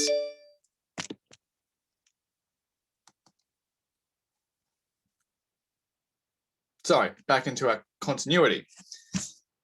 Okay, so I left you with the definition of continuity. Now I'm going to give you an example of a function which is not continuous. So this is a function that let's draw this particular function. For most of the time, this function is just y equals x. So if this is x and this is f of x, then this function most of the time is just that straight line there. However, we're insisting that if x is actually equal to 0, then instead of being 0, the value of x is actually 1.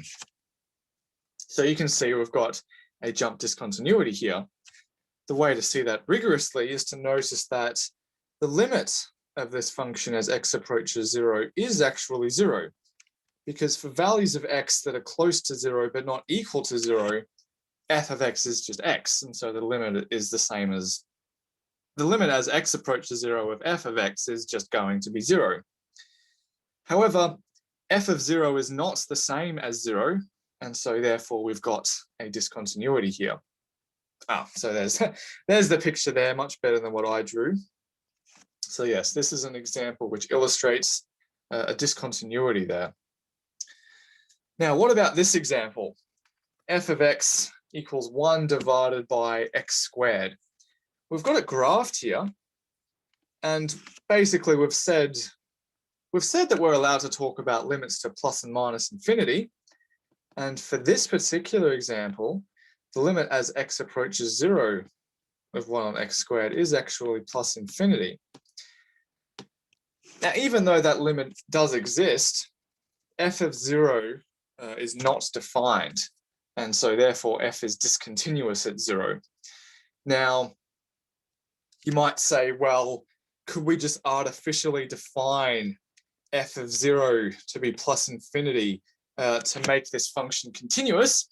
And I would say you're not allowed to do that because we're talking about real valued functions, which means real input means real output, and infinity is not a real number.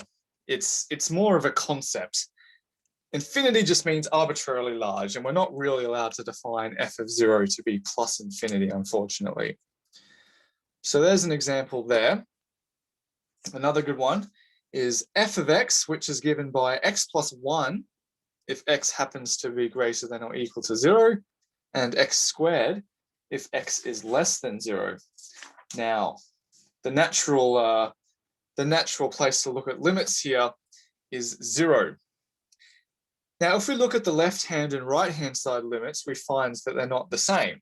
The left-hand limits, if we approach 0 from below, well, below 0, we've got the x squared, and that's going to 0, whereas the limit as x approaches 0 from above, well, we're dealing with this part here, and that's going to be 1. These two things are different, and that means that the overall limit does not exist. And so therefore the function can't be continuous here, even though f of 0 does actually coincide with one of these limits. It coincides with this one. But the overall limit does not exist, and so the function is not continuous. So that's what I just said there. Now, a function f let's talk about, we've talked about continuity at a specific point. Now we're interested in describing when a function is continuous on an entire interval. So let's say we've got a function f, which is defined on an open interval. We say the function is continuous on this open interval if f is continuous for any point inside that open interval. So that's a fairly natural definition, I suppose. It gets slightly trickier if you're looking at continuity on a closed interval. This becomes quite tricky because, well, let's say that f is defined only on this closed interval and nowhere else. So that means that f is defined between a and b, but it's not defined anywhere else. We say that a function on this closed interval is continuous on this closed interval if it's continuous on the corresponding open interval, and it so happens that we've got this sort of weakened version of continuity holding at the endpoints. Now, why do we do that? I guess the reason we do that is to say that, well, in the strict definition of continuity required that the function was actually defined in a neighborhood of a particular point. While we can define f for values that are bigger, values of x that are bigger than a, we can't define f for values of x which are smaller than a. So a priori, that would disqualify f from possibly being continuous at the point a, purely because it's not defined for values of x that are smaller than a. But then the question is it really fair to disqualify f from being continuous at this point just because it fails to be defined there? And I guess mathematicians decided that no, it's not fair to disqualify a function from being continuous just because it's not defined for certain values lower than a particular point. And so we'll let it be continuous, provided that the value of the function at that point is the same as the right-hand side limit. Or if we're on the other side, that the value of the function is the same as the lower limit. So this is what it means to be continuous on both a closed and open interval. Okay, so let's have a look at some examples. The function f of x equals x is continuous on R. So this is something that you can prove quite straight in a rather straightforward manner. But we alluded to this a bit before, that by using the fact that f of x is continuous, we can add and multiply all of these x's together, scale them by numbers, and what we end up with is another polynomial. Since we can use the multiplication and addition laws for limits without much of an issue, what we find is that any polynomial on R is continuous. So this is a result that you should feel free to use without proof, unless the question specifically asks you to prove this. Now, here are some other functions that are continuous, though it might not be exactly obvious why. So e to the power of x, the absolute value of x, sine of x, cosine x, and arctan of x, these are all continuous functions on R. And of course, the other question would be, well, how do you show that these functions are continuous? And my answer to that is more or less the same as before. It really depends on how you want to define these functions. But once you've found a definition that you're happy with, one can proceed to show that all of these functions are continuous. I would say that this exercise might be slightly beyond the scope of this course. Although proving that the absolute value of x is continuous, that's something that you could probably do yourselves using left-hand and right-hand side limits as appropriate. So maybe I'll leave that one as an exercise for you. Now, this is another interesting one. F of x equals the logarithm of x.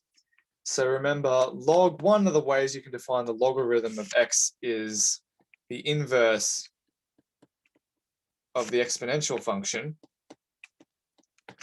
Since the range of the exponential function is all of the positive real numbers, that means that the domain of this function log of x is, the domain of this function is also all of the positive real numbers, and it's actually continuous on this open interval. Okay. A nice theorem. We've looked at, by using all of the limit laws, we can say that if we add continuous functions together, if we multiply continuous functions, the result is going to be another continuous function. But there's another interesting thing we can do here, and that's composing functions together. This is something you would have seen earlier on in the course, I think. So let's say we've got two functions, f and g. Let's suppose that the limit of g of x as x approaches a, let's suppose that's equal to b. And let's suppose that f happens to be continuous at this point b.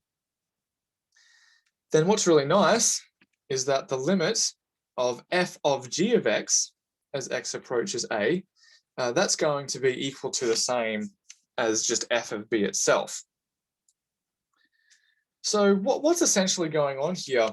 Well, one nice way you can think of this particular result is by saying that, well, if everything here is true, then the limit as x approaches a of f of g of x, this is the same as f of the limit of g of x as x approaches a. So really what this theorem is saying is that you can pull the limit in and out of the function f, provided it's nice and continuous at the point in question. So this is why I'm calling this the exchange of limits theorem. So this is all I'm saying there. What this tells you is that you can pull limits inside and outside of a function whenever you want, provided the function that you're doing the exchange with is continuous at the point in question.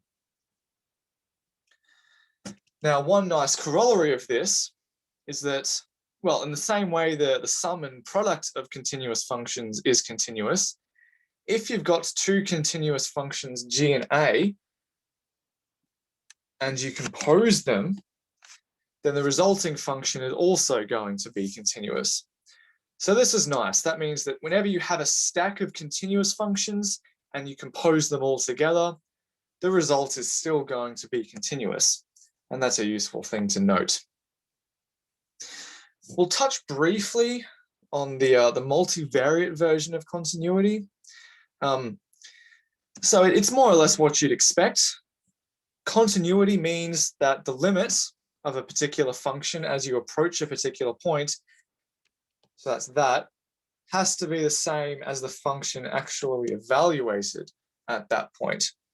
So for example, if your domain happens to be open and it happens to be a domain in R2, you say that the function is continuous at a point in that domain if the value of the function at that point is the same as the value you get when you take the limit of the function as you approach that particular point. And as before, that's continuity at a single point. If it's continuous at all points in a domain, then you say it's continuous on that domain D. So here's a fun question that'll really test your ability to understand these limits. Let's say that you've got a function defined on R2 except for the origin. The way you define this function, so there's a typo there, that should be f of x and y. F of x and y is equal to x squared minus y squared divided by x squared plus y squared. Now, this is a ratio of polynomials, and the denominator is never 0 on this domain, because remember, we're excluding this particular point here. So that means that, well, ratios of continuous functions are continuous provided the denominator is not 0. So that means that this function is in fact continuous on this domain here. However, if we decide that we want to include this point in our domain now, so let's say we take the same function, except we extend the domain of definition by suggesting that f of the point 0, 0 should be 0.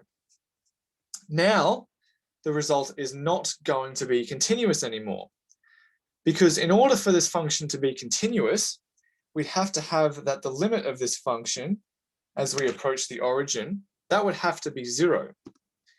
It's not. How do we see that?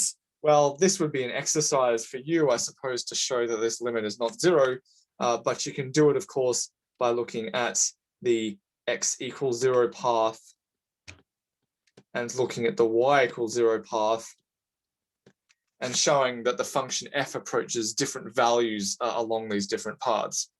So this multivariable limit does not exist. And in particular, it can't be equal to 0. And so that means that the function is not continuous at this particular point, even though we know it's continuous everywhere else. Now we get really into the meat of what I was discussing at the very start, how you can use continuity to find solutions of a particular problem. One of the most important tools that you'll find, I suggest one of the most important tools you'll find in calculus, especially for single variables, is the intermediate value theorem. Colloquially, it's got a nice description. Basically, it says that a continuous function achieves all intermediate values between particular points. More rigorously, let's say that we've got a function f, which is continuous on this closed interval here, so the closed interval from a up to b. Let's suppose that f of a is not equal to f of b. So f of a is bigger than f of b, or the other way around. Then for any number we think of that sits between f of a and f of b, that function actually has to appear, that number actually has to appear as the function applied to c for some c between a and b. So graphically, this is basically our traveling from the Earth to the moon, a question from before. The reason we knew we had to enter the stratosphere is basically exactly because of the intermediate value theorem here. If we pick any number, n, that lies between f of b and f of a, that actually has to be hit by some value of this function. And in this particular graph, the c is the value in which f of c achieves that value of n. So this is a very, very important tool in analysis and in calculus. Perhaps the reason this is so important is in the special case where you're looking at setting n equals 0. So basically going from the intermediate value theorem to this remark is basically just what happens when you set n equals 0. Say you've got a function f and you're trying to find its roots. That is, you're trying to find points on the graph where f crosses the x-axis, or to put it another way, that f of x equals 0. How do you find these points? Well, let's say you happen to find two numbers, a and b, so that f of a and f of b, the product of these two happen to be negative. Well, if f of a times f of b is negative, that means they have to have opposite signs. So either that means f of a is bigger than 0 and f of b is less than 0, or that means that f of a is less than 0 and f of b is strictly bigger than 0. This means that we can apply the intermediate value theorem with n equals 0, because f of a and f of b are different, and n, which is 0, actually lies between these two. So that's a situation in which you know you're guaranteed to have a root. In practice, what does that mean? It means that if you're trying to find the roots of a particular function, you could keep just plugging random numbers in. And if it so happens that the outputs that your function gave you, some of them had opposite signs, some of them were positive and some were negative, that means you would actually have to have zeros between all of those, between those points there. So to give a concrete example, let's say that you had a continuous function. So remember, it's very important that the function is continuous. Otherwise, you can't apply the intermediate value theorem. Let's suppose you had a continuous function and you just plugged in the numbers -2, -1, 0, 1, and 2. Let's say that the numbers that popped out were 3, -1, -4, 1, and 5. Can we apply the intermediate value theorem? Well, we certainly can. The thing is, since this is positive and this is negative, that means the intermediate value theorem tells us that there has to be a root of this function on that interval there. Well, unfortunately, the intermediate value theorem doesn't give us much if we're going between -1 and 0, because we start negative and end negative. But on the other hand, if we start negative and go to 1, then f becomes positive.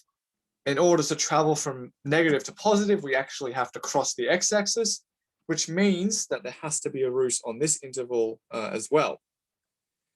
We can also conclude that there has to be a root on the interval 0 to 2.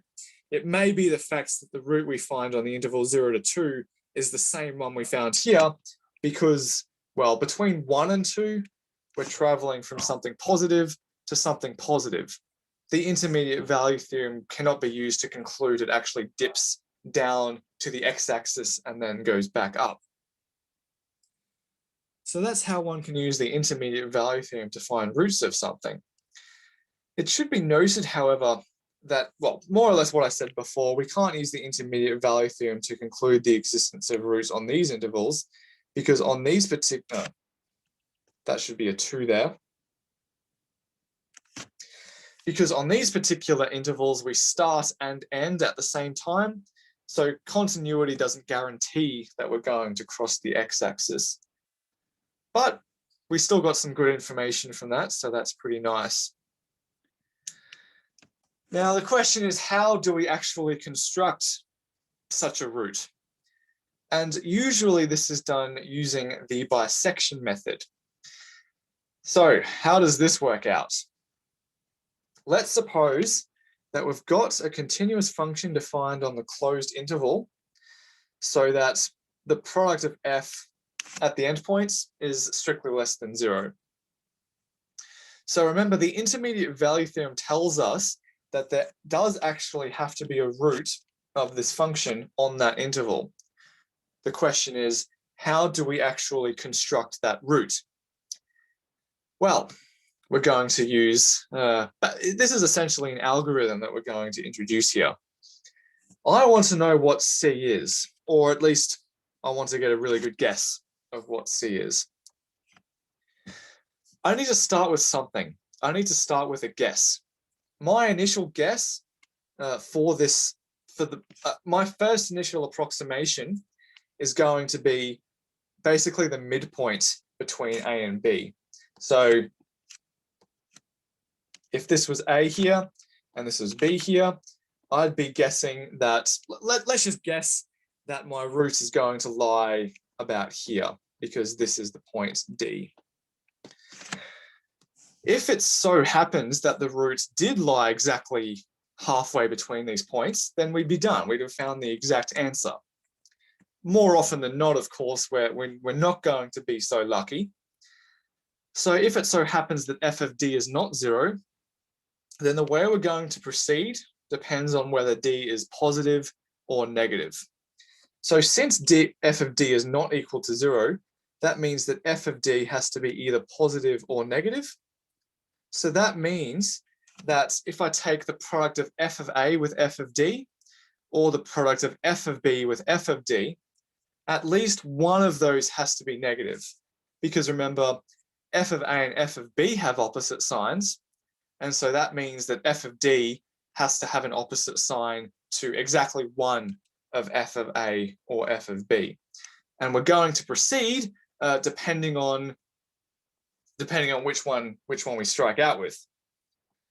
So if this was a and this was b, and our function looks like that, and we picked this point d here, and it so happens that the function was positive here, then, well, what I want to do now is I want to restrict my interval to either this one or this one. I don't think it's any good restricting the interval to this one, because on this interval we start and end positive. So we're not really guaranteed a root on this interval. But on this one, we start negative and end positive. So I'm guaranteed to have a root on this interval. So that's the one I'm going to restrict to. So I'd now just ignore all of this because I'm not really guaranteed a root there, but I am guaranteed a root here. This is a new interval. On one side it's negative and on the other side it's positive. So therefore I can proceed again. So this is what I'm saying here. You must have a 0 somewhere on this new interval. You just keep doing this until you're happy with the accuracy. You can do it once. You may have reduced, you've reduced the area on which you've reduced the size of the area on which a root has to occur. If you're happy with the size of that area, you stop. But if you want to get even more accurate, then you run this again. You halve the length of the interval each time, and you keep doing that until you get the accuracy that you desire. So Wikipedia has a really good graph of what's going on here. We've got a function which starts positive and ends negative. We cut it in the middle, see which of these has the right signs. In this particular case, it's this interval here.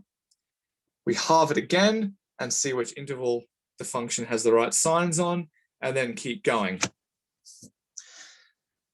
You're halving the length of the interval each time, and so eventually you're going to get the right answer there. We've got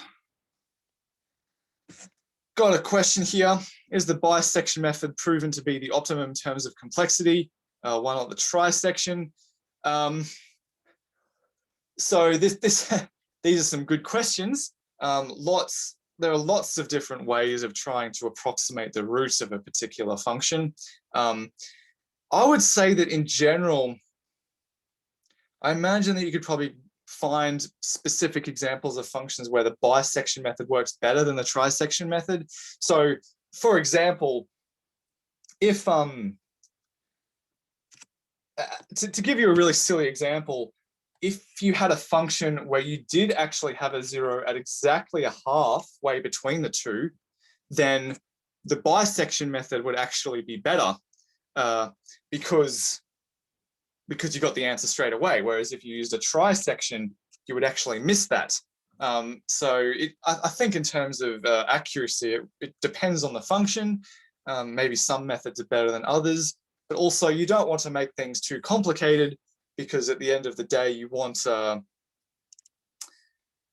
your computer to actually give you a reasonable answer in a reasonable amount of time.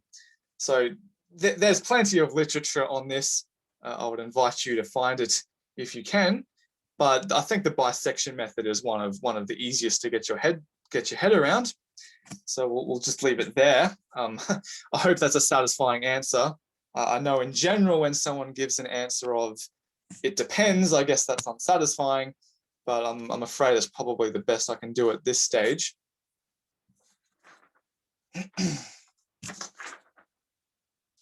Okay, I realize we're actually getting close to the end of these slides. So we'll want to move on. Okay, so sorry, before we move on, we've got a few comments. Let me have a look at these.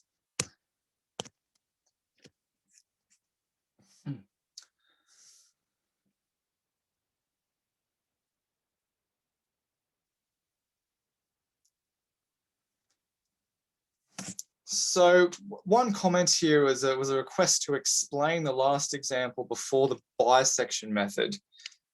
Let me go back to that.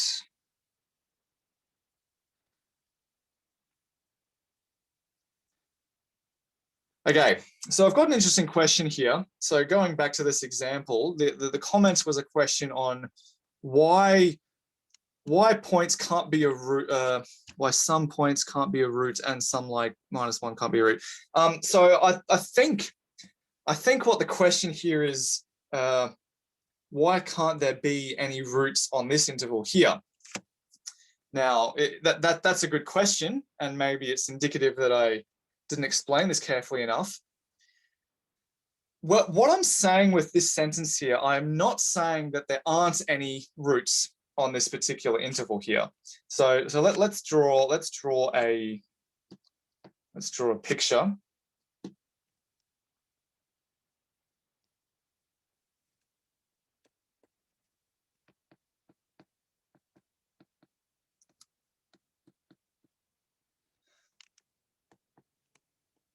So we've got a function which starts at -1 and ends up traveling to -4 here.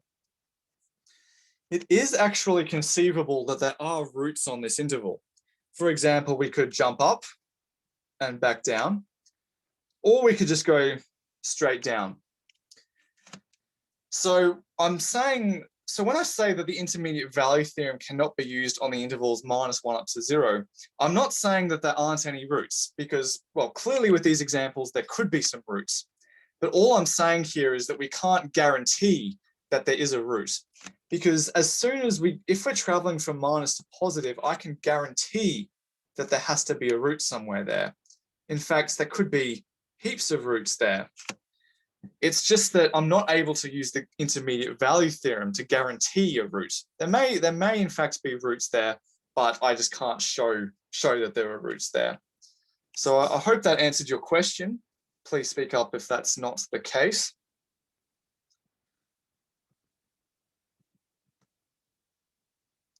So yes, we just looked at that. And now for the application. So we're looking at, I'm going to give a quick, very quick and brief introduction to probability theory here. So probability theory concerns random variables. So there is a precise definition of random variables that I won't go into it, but the idea is that you have some random thing that happens, and a random variable is some measure associated to that random process. So for example, your random process could be choose someone at random, and your random variable x could be measure that person's height or measure that person's weight. So a continuous random variable just means that it's a real number associated to a random experiment, and the possible values of that number, they're nice and continuous. Now, got a question here. Can a continuous probability density function be represented by a definite integral? Yes and no. Usually what happens is, so this was a question about the probability density function. So the probability density, if you've got a random variable x, then the probability density function is the function f of x, which sort of describes how likely it is for a particular value of x to be chosen at the infinitesimal scale. There was a question about integrals there. Integrals only really come into play when you're looking at probability density functions. So Casey, if you want to ask me some more questions about that later, feel free to, but I'll move on for the moment. It's an interesting question though. So anyway, what we're concerned with for the moment is the cumulative density function. So this is the function which describes how likely it is that a random variable is less than a particular value x.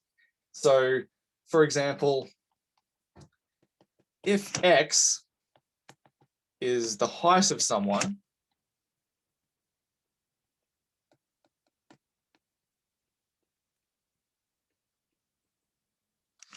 then the cumulative density function, which I'll describe with f of, let's say, let's measure this in centimeters.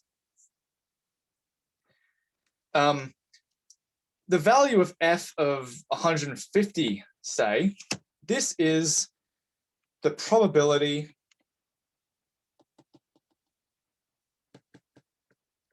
that the height of the selected person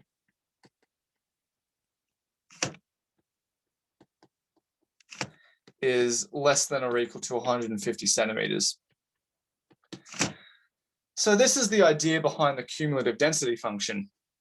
Now, hopefully you can appreciate that if I make x really large, then the probability that capital X is less than or equal to x is going to get pretty, well, it's going to be almost 100% if I make x really large.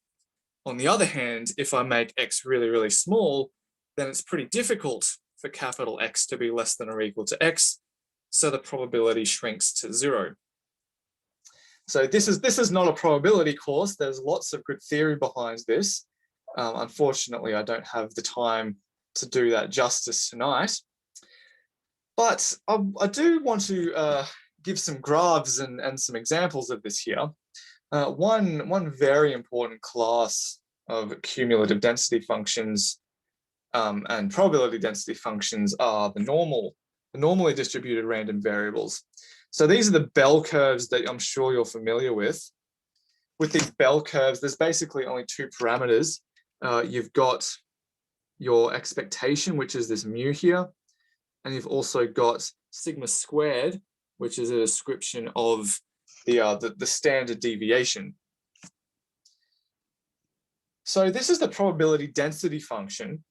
The probability density function, I guess, gives you an idea about how likely it is that a particular person's weight in this example lies within a specified range. And you get that by actually integrating that term there. I mean, we haven't done integrals yet. We'll get to that later. But really what I'm interested in talking about here is the cumulative density function.